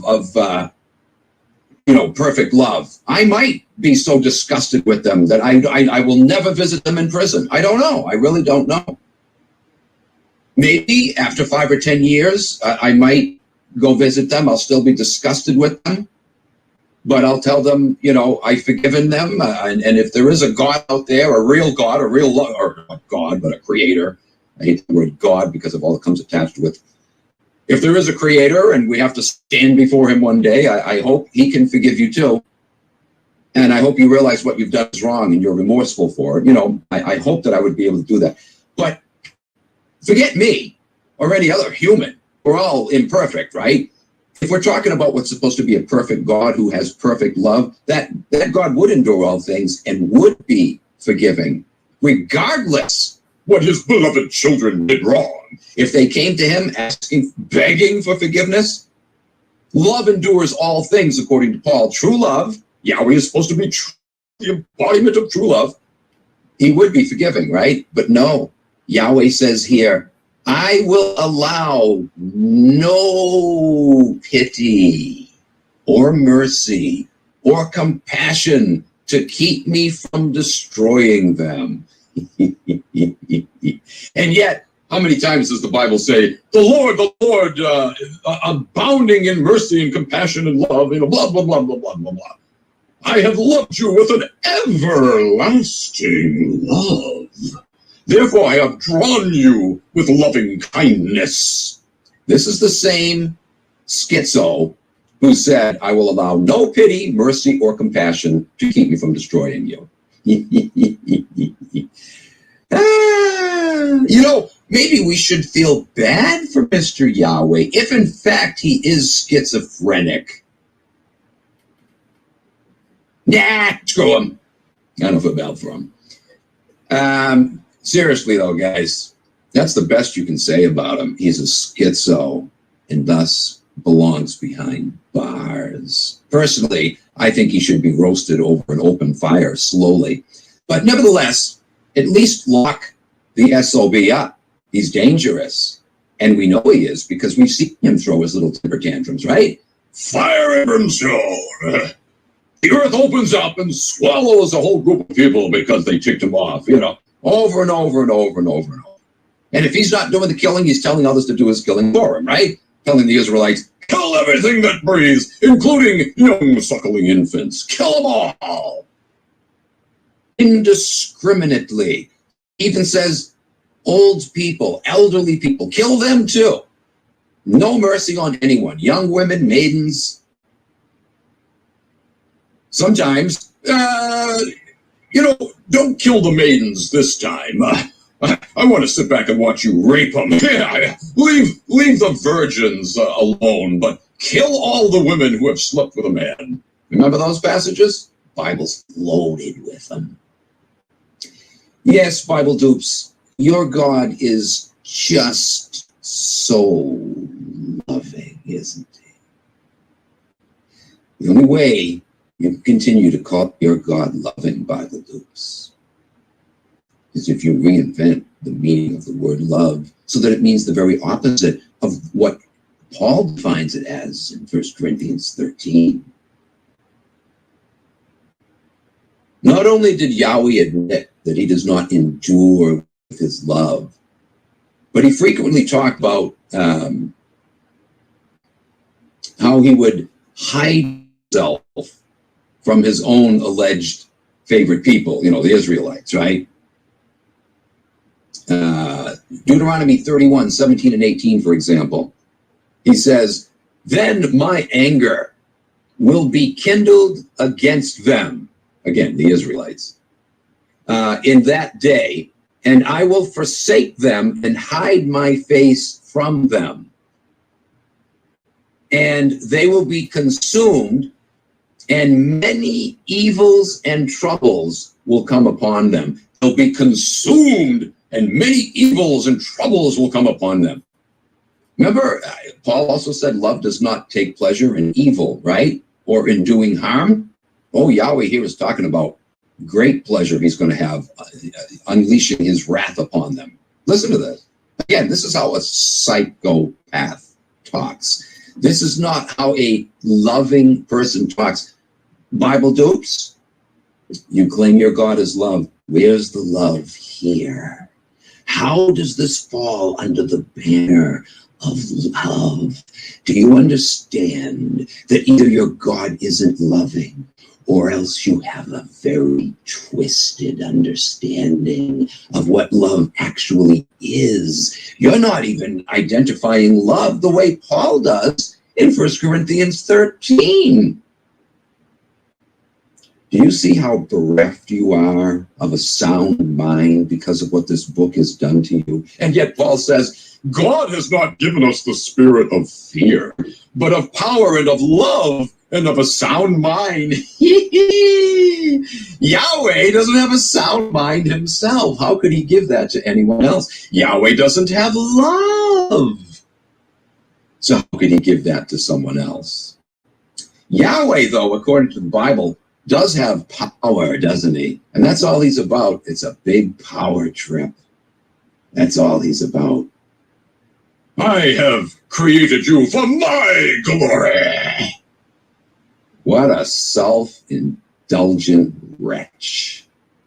And this is the guy that multiplied millions of people, just in this country alone, billions around the world, look up to, reverence, respect, worship, and seek to emulate.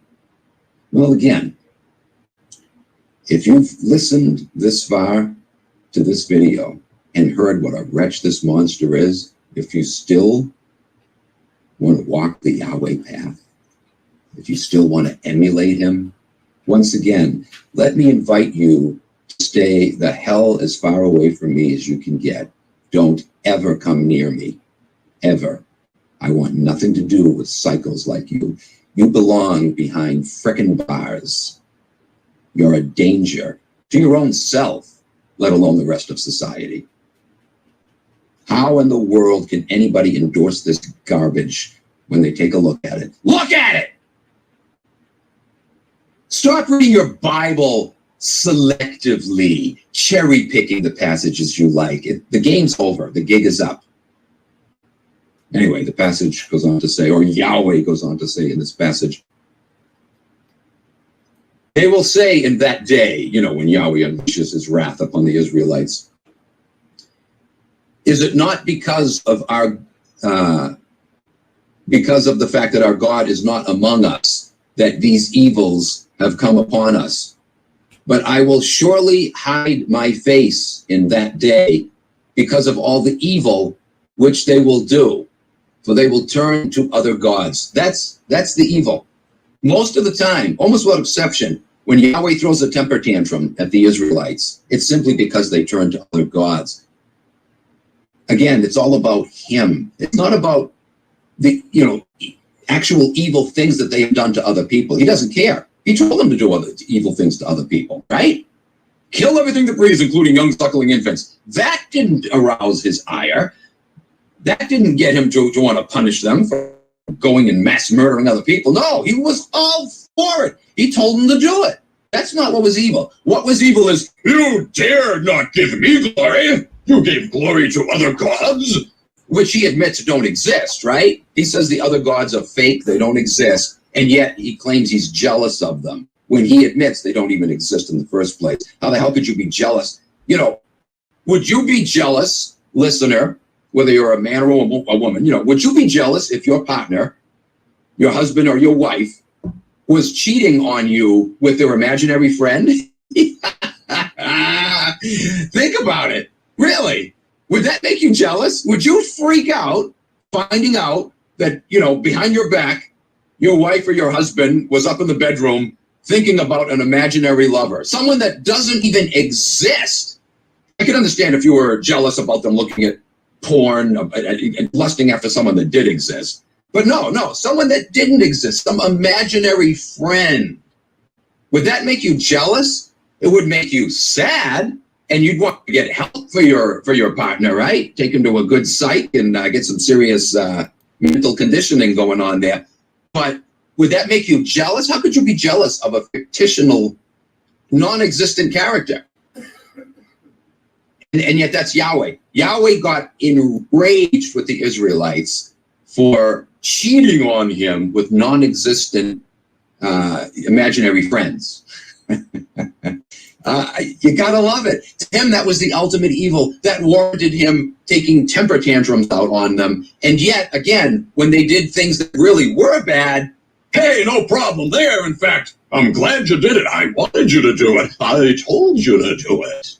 We find him getting mad too, though, on occasions when they went on the killing sprees but didn't kill everyone. Oh, he got infuriated with Moses at one point because, he let a king live in one of the cities that he told him to attack. I told him to kill everybody.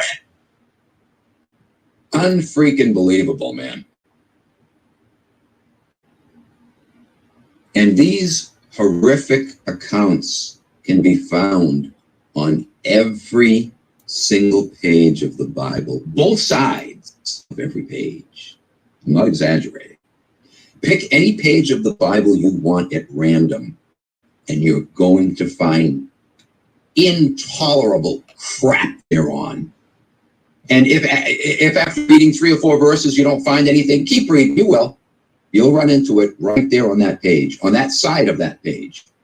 Unless we're talking about the begat chapters. No, you won't find anything evil there. What you will find, though, is something that will put you into a freaking coma. It's so unbelievably sensitive, boring. And did you ever look into those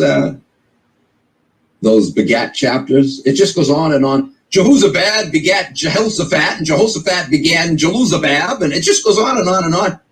And it means nothing because there are parallel accounts of those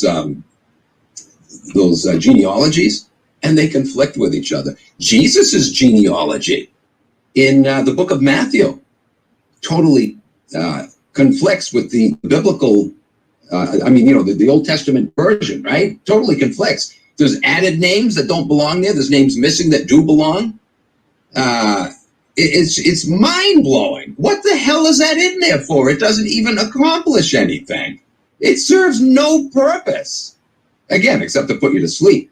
So even on the occasion, the rare occasion, when you don't find Yahweh throwing a temper tantrum and all kinds of evil acts or commanding others to engage in evil acts, you find senseless, needless, boring, purposeless crap like that. Oh, but yet it's the infallible word of God, isn't it? It doesn't coincide with the historical record. It's not even consistent with its own record, but it's the infallible word of God. You people have no clue what you're talking about, Bible dupes. You have no idea. You don't even know what your book teaches. You think you do because, again, you only focus on those few passages that you like. Read the whole damn thing, will you? Micah 3, verse 4.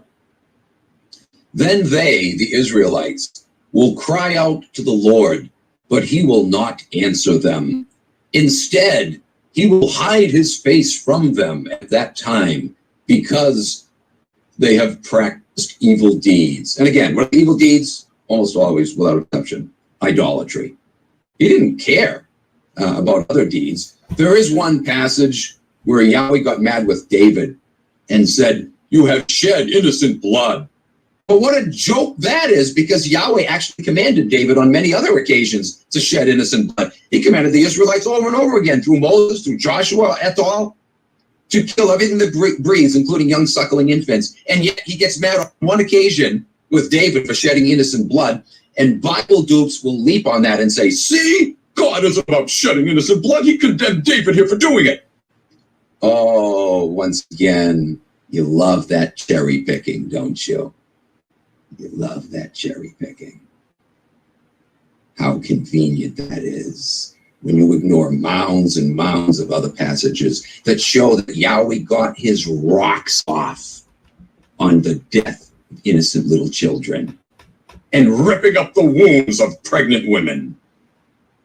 Yeah, Yahweh isn't for the death, the mass death of innocent little children. Right.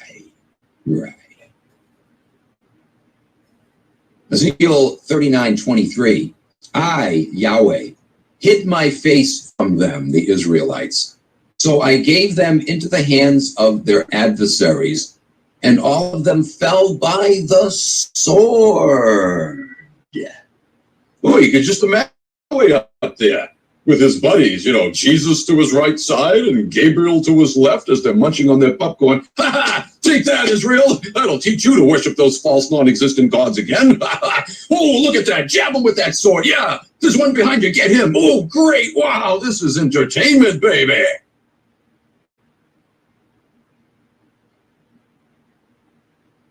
I gave them into the hands of their adversaries, and all of them fell by the sword.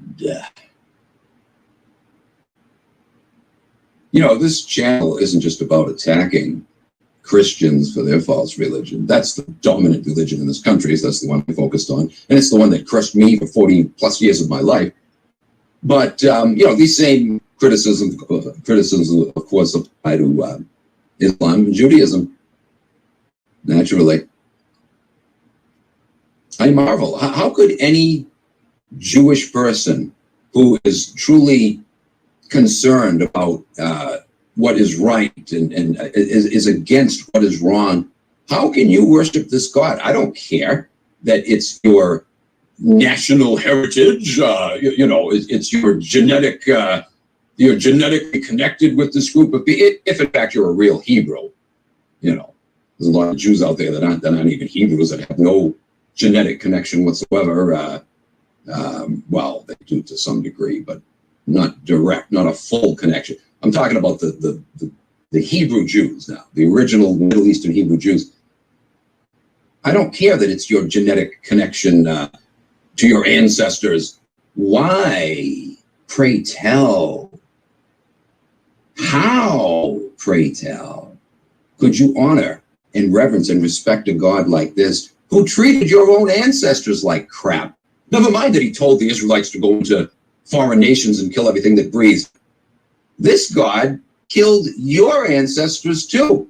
And he told Moses, go out into the camp, and or he told Moses to tell the Levites after Moses came down from the mountain with the 10 Commandments and saw that they were worshiping the golden calf. He told Moses to tell the Levites to take their swords and go in and out of the camp, all through the camp, and kill everyone, including your friends, brothers, and neighbors. Kill them all. And then it goes on to say, 3,000 people died that day. And Moses said, because of this, the Lord will now pour you out a great blessing. You have obeyed him, even though it meant killing your own brothers, friends, and neighbors. How can you worship God like that, Jews out there, if you are in fact a decent person, endowed with moral standards? Can't you see that your own God is not on your side? That he has murdered and caused others to murder your own ancestors? I'm not just condemning Christianity. All three of these religions that grew out of this book are an abomination, man. Don't tell me you're a moral person if you embrace this book and this God. You're not. I don't care how you try to twist it and justify it in your twisted mind. You are dead wrong. You're on the wrong side. You got the wrong God, the wrong book, the wrong religion. Give it up, or else you're a part of this problem. Isaiah 54, verse 8. In an outburst of anger, I hid my face from you for a moment. For a moment? Yeah. Well, apparently it only takes him a moment to wipe out a whole city. So for him to say only a moment, it's not very comforting, is it? In an outburst of anger. Remember how, we read a passage a couple of videos ago where it says that Yahweh is slow to anger, right? David says that. Yahweh is slow to anger. And yet here it says, in an outburst of anger. Yeah. Oh, he's slow to anger, all right. Truth is, though, Yahweh shouldn't be angry at all, ever, right? Paul says that anger is a work of the flesh. He says that it's going to keep people out of the kingdom. So it's a sinful thing, right? Yet Yahweh gets angry all the time, we're told. He gets steaming mad. Smoke and fire coming out of his nostrils. So I'm not making that up either. The Bible actually says that. We'll be getting into that some more in a future video. I talked about it a while back in the previous video. But we'll get into that more very soon, actually. In fact, after this series, the very next video after this series, I think I'm going to do one more video on this topic of the great loving Yahweh. It might take 2 more videos, come to think of it. But anyway, after this series, I'll be getting into that. Yahweh is a fire-breathing dragon. Oh, yes, yes, amongst other things. Anyway, as it turns out, Yahweh's own spokespeople in the Bible have admitted on occasion that Yahweh does not endure with his love. Hosea 5, verse 6 says, they will go with their flocks and herds to seek, but they will not find him. He has withdrawn from them. So here's Hosea recognizing that, yeah, this God is delinquent here. This delinquent dad has abandoned us. It doesn't matter. I have prevented mercy and justice, mercy and love and compassion from coming your way. Nothing will stop me from unleashing destruction upon you. Remember one of the previous verses we just read. That would not be possible for that God to say that or act that way if he was truly loving, like Paul says, right? Love endures. Yeah, Yahweh's love endures, all right. It endures with destruction and inflicting misery and torture. That's what it endures with. And it's not love, baby. Unless you want to say love is an acronym for livid, obnoxious, violent expenditures. Anyway, I just made that one up. Maybe you can come up with a better one. But it's not love, baby. Not the 1 Corinthians 13 love. Isaiah 45, verse 15 says, truly, you are a God who hides himself, O God of Israel. Isaiah here recognized, truly, you are a God who hides himself. We've been calling out to you, crying, begging, and pleading day and night. And you sit back on your little fat fanny and do nothing. How many Christians say that today? I had said it many times as a believer. There were times where I got discouraged. I remember one time I shook my fist up in the air. Why did you let this happen? Where are you when I need you? You know. And back when I was a pastor, student, and lay pastor, I had many people coming to me, calling me sometimes in the middle of the night. I'd get phone calls. They'd be in tears, crying like babies, over this same issue. Where is God? How come I beg and plead? And here I am trying to encourage them, Little did I know that I was just feeding them pablum, giving them false hopes, thinking I was filling them with hope. Oh, just wait on the Lord. I would cite passages like that, wait on the Lord. Yeah. Wait and wait and wait and wait and wait and wait. Oh, he died. Well, he's still waiting. Someday in heaven, the Lord will answer his prayer. That's the ultimate answer you'll get when you beg and plead, that your cancer tumor will be healed, and then you die.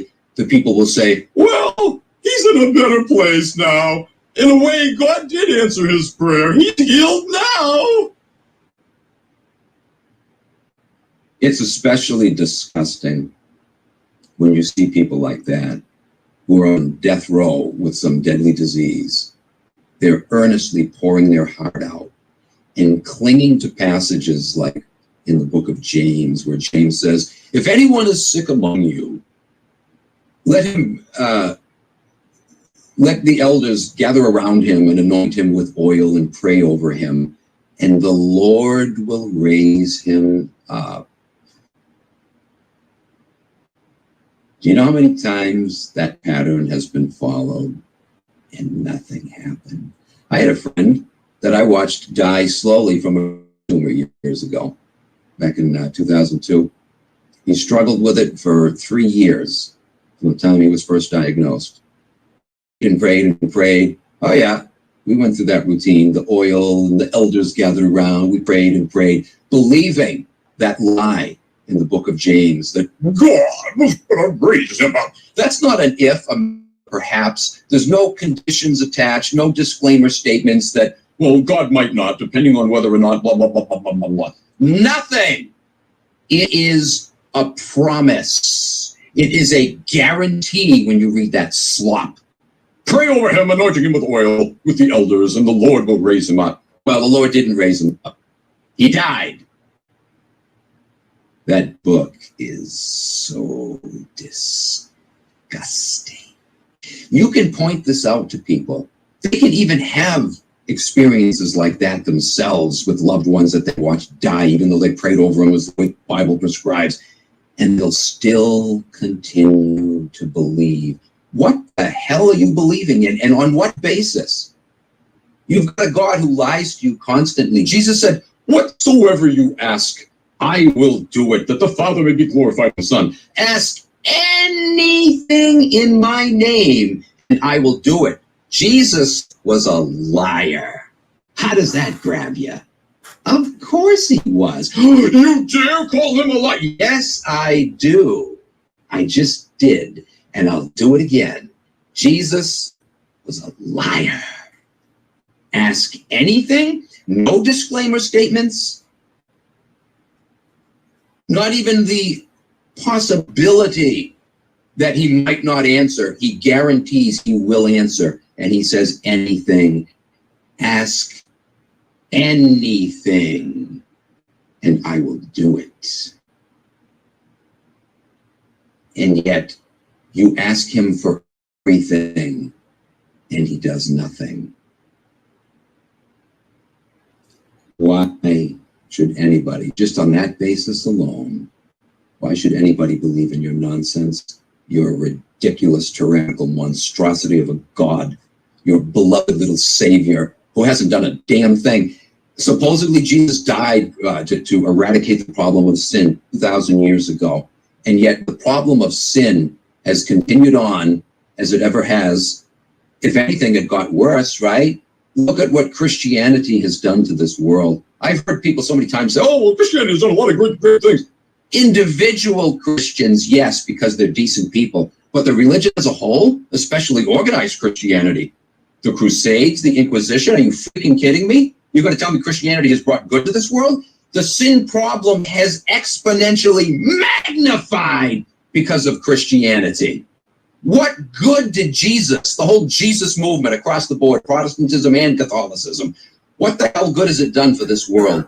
Nothing. As a whole, nothing. Yes, individual Christians who have done good in spite of their Christian religion. But the Christian religion itself, no. Far from bringing about good, it has brought misery, suffering, torture, and death. It has broken up families, just like Jesus said, right? I've come to bring father-in-law against daughter-in-law, mother-in-law against sister-in-law, blah, blah, blah, blah, blah, blah. He said it.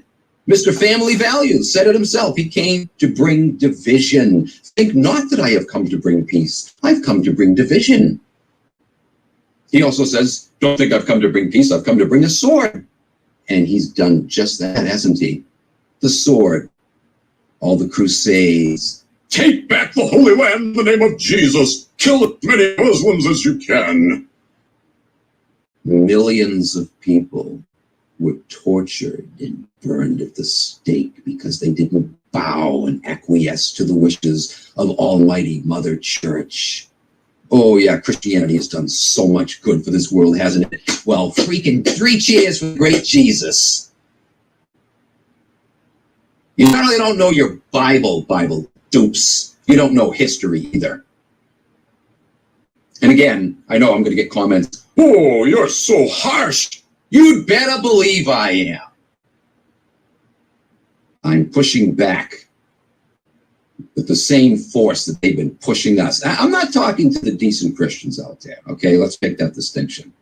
But those people, I'm sorry, they're few in number. Collectively, if you step back and look at the whopping bulk of Christianity is nothing but pure, unadulterated hypocrisy, hatefulness, finger pointing. Get the hell away from me.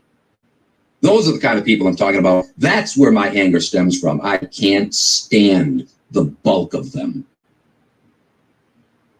Unfortunately, though, even a lot of the decent ones, if you start getting into a conversation with them and you start presenting some of the the problem verses in their not so holy book, sadly, you'll find that some, even among that crowd, they might be sincere in their desire to want the world to become a better place, blah, blah, blah.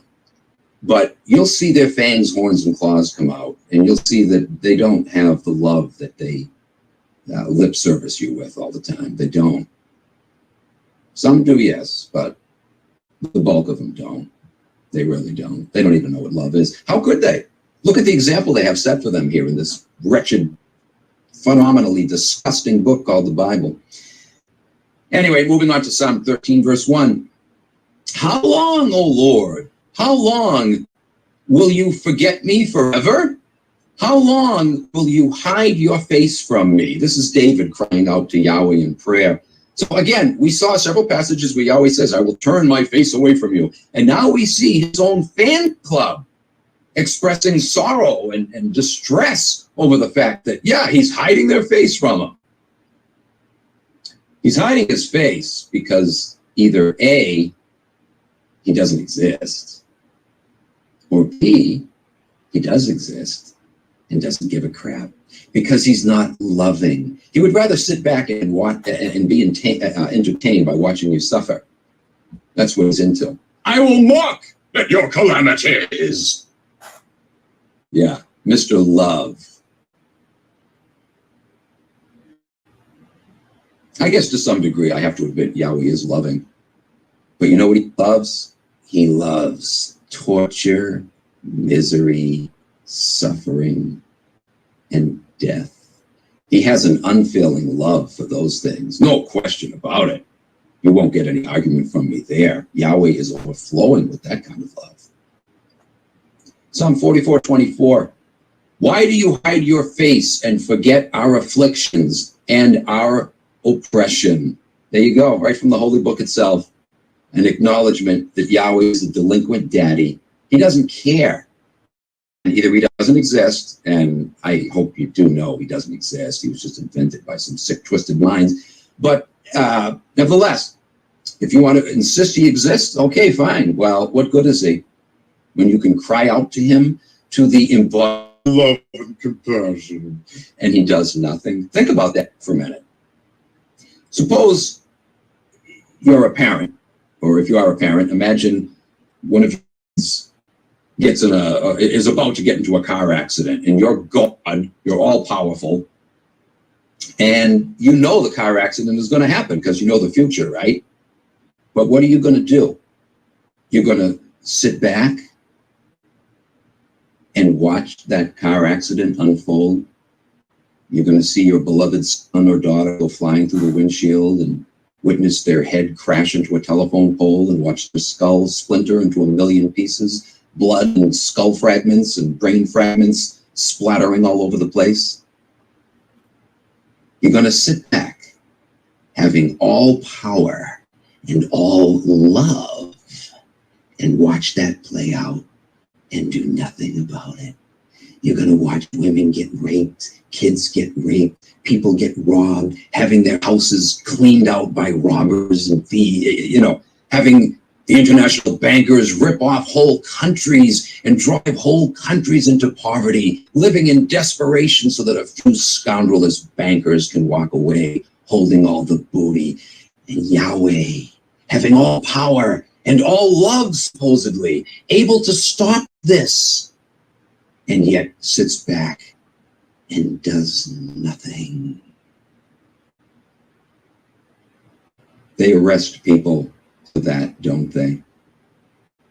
You are considered complicit in a crime if you were present and either did nothing or worse, actually assisted. Maybe out of fear, you didn't want the guy to kill you, so oh, you ran out of bullets here. Take my gun. Just don't hurt me. Well, if you had a gun, shoot him. But you know what I'm saying. If in some way you were assisting the guy, because you were afraid of for your own life, Yahweh assists crime, doesn't he? He not only doesn't intervene to stop crime, but when you look in the Bible, he assisted with it. He assisted in war. And I love how he assists too, like the story where he told Moses to raise your hands up toward the heavens. And as long as he held his hands up, the Israelites would be victorious. But the minute poor old Moses' hands got tired and he lowered his arm, the Israelites suddenly now, started suffering losses. And so Aaron had to come over and help Moses hold up his hand so the Israelites could be victorious. That's the little game Mr. Yahweh likes to play. That's in your holy book too, Bible dupes. Did you know that was in there?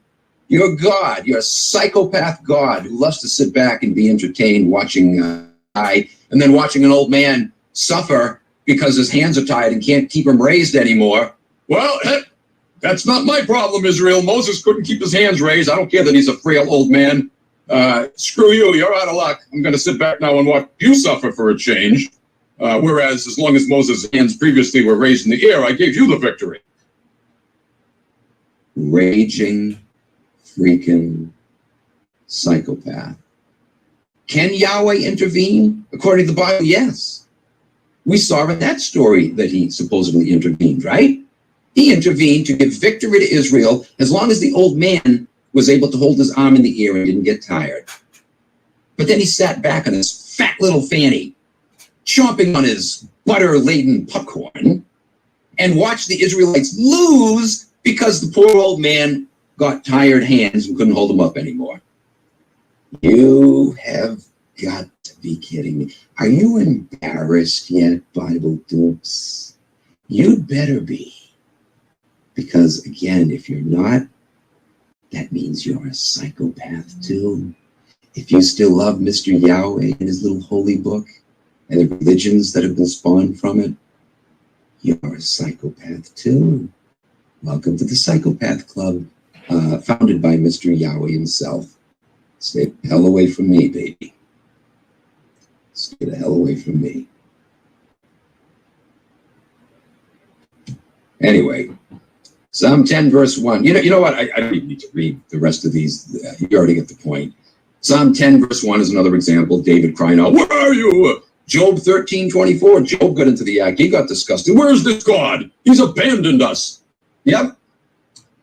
Yahweh in the Bible not only ignores sinners and refuses to answer the prayers of sinners that he doesn't like, he often doesn't even answer the prayers of his own people, even when they beg and plead earnestly with him and haven't been guilty of committing the ultimate sin of idolatry.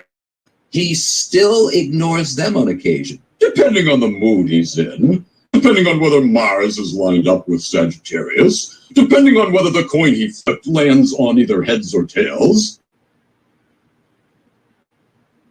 Unreal, man. Paul says that too, doesn't he, Bible dupes? Paul says that God, how does he put it now?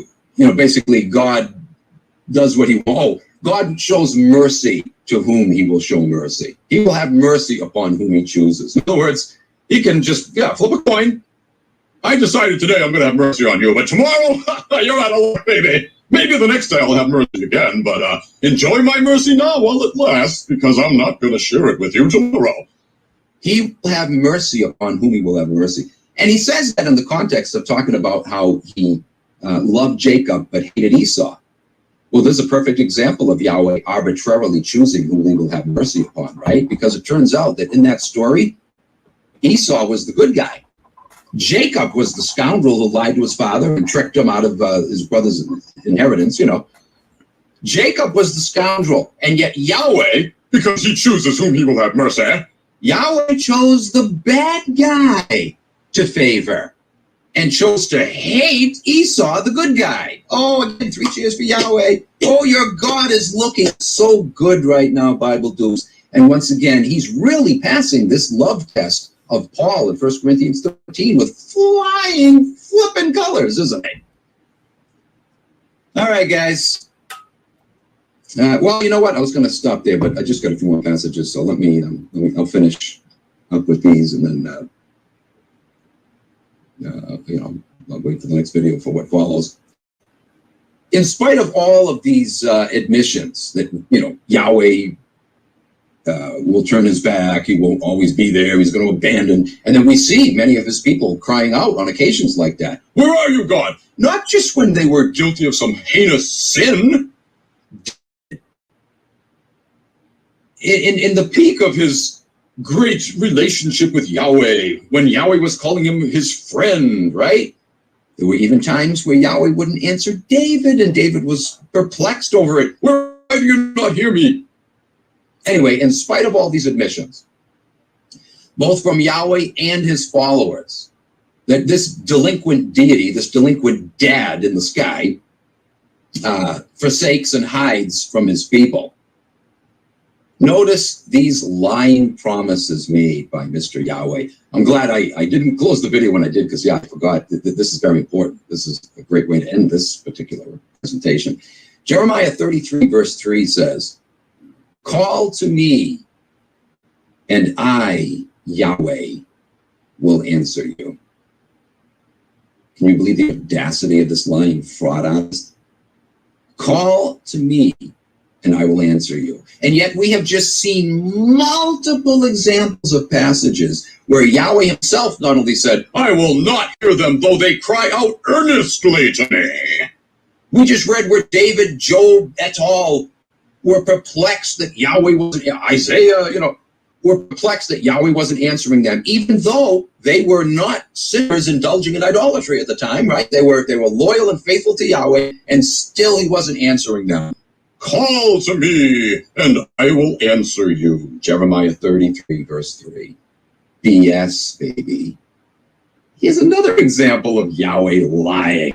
In fact, he lied so much, you got to wonder if he ever even told the truth about anything. Deuteronomy 31, verse 6. Be strong and courageous. Do not be afraid or terrified because of them, your enemies, enemies of Israel. For the Lord your God goes with you. He will never leave you nor forsake you. And yet we just read where Yahweh himself said, I will leave you, I will forsake you. Nothing will hold me back from unleashing destruction upon you. I will show no pity. I will not allow any mercy. I will never, never leave you nor forsake you. Again, Deuteronomy 31:6. Is Yahweh a liar? Oh, by the testimony of his own word, he absolutely is. Is Yahweh loving? By the testimony of his own word, no, he is not. David, as we just saw, was particularly outspoken about Yahweh hiding his face. But he also confusingly wrote this, Psalm 46, verse 1. God is our refuge and strength, a helper who is always found in times of trouble. We just read numerous passages from David where he's crying out, "Where are you? Why have you forsaken us? You have abandoned us." And yet here he says that Yahweh is always found in times of trouble. I'm frickin' real, man. This is the same guy who wrote, again, as we saw a moment ago, Psalm 10, verse 1, "Why do you stand afar off, O Lord? Why do you hide yourself in time of trouble?" You know, that's so freaking good. I got to read them both again, back to back. Here they are. Are you ready? Take notes. Write these down. Look them up yourself. Psalm 46, verse 1. God is our refuge and strength, a helper who is always found in times of trouble. Psalm 10, verse 1. Why do you stand afar off, O Lord? Why do you hide yourself in times of trouble? You know, this book is a comedy collection, isn't it? What a sick joke. Joke, all right, but it's a sick joke. There's a lot of sick people out there who fall for it, who need help. Not all of them are worthy of that help, though. But do try anyway. You'll find out the ones that are worthy of it or not. It won't take you too long. The ones who are worthy, persevere. Be patient. It won't happen overnight. It does take time. But it will eventually happen if they truly are sincere and decent people. Because no sincere, decent person could ever indefinitely cling to this, especially when they're shown it for what it really is. Anyway, before I end off, I just can't resist the temptation to cite those two passages again. Psalm 46, verse 1. God is our refuge and strength, a helper who is always found in times of trouble. Psalm 10, verse 1. Why do you stand afar off, O Lord? Why do you hide yourself in times of trouble? Yes, a schizophrenic book with a schizophrenic message, because it has a schizophrenic God. All right, guys, thanks for joining me. Hope you enjoyed this lovely little Bible study. Lots more to come in the next video. We'll catch you then, folks. Take care.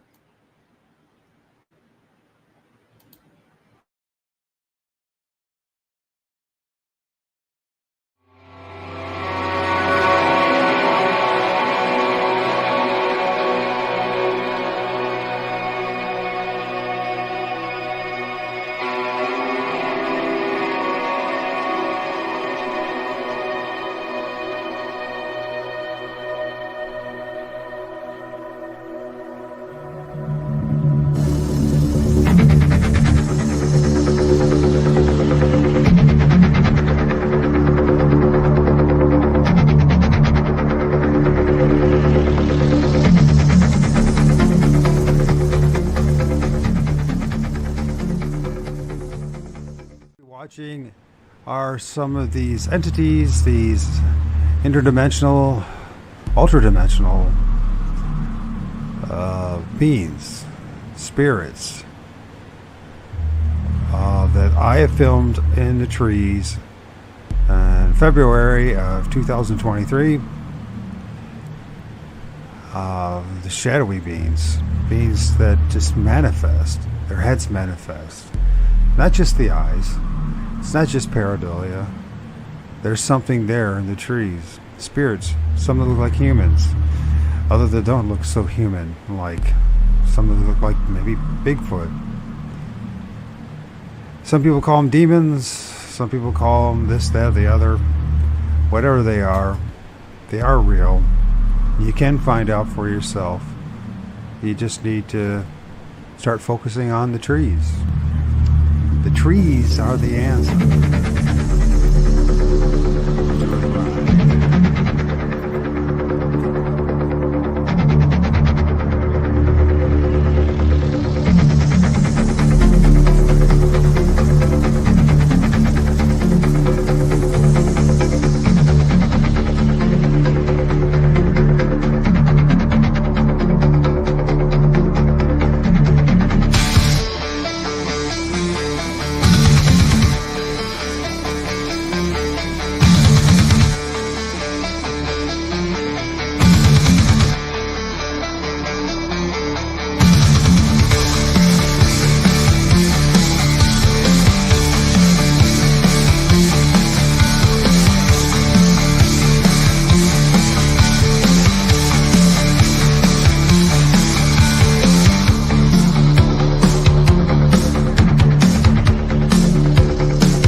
Bye.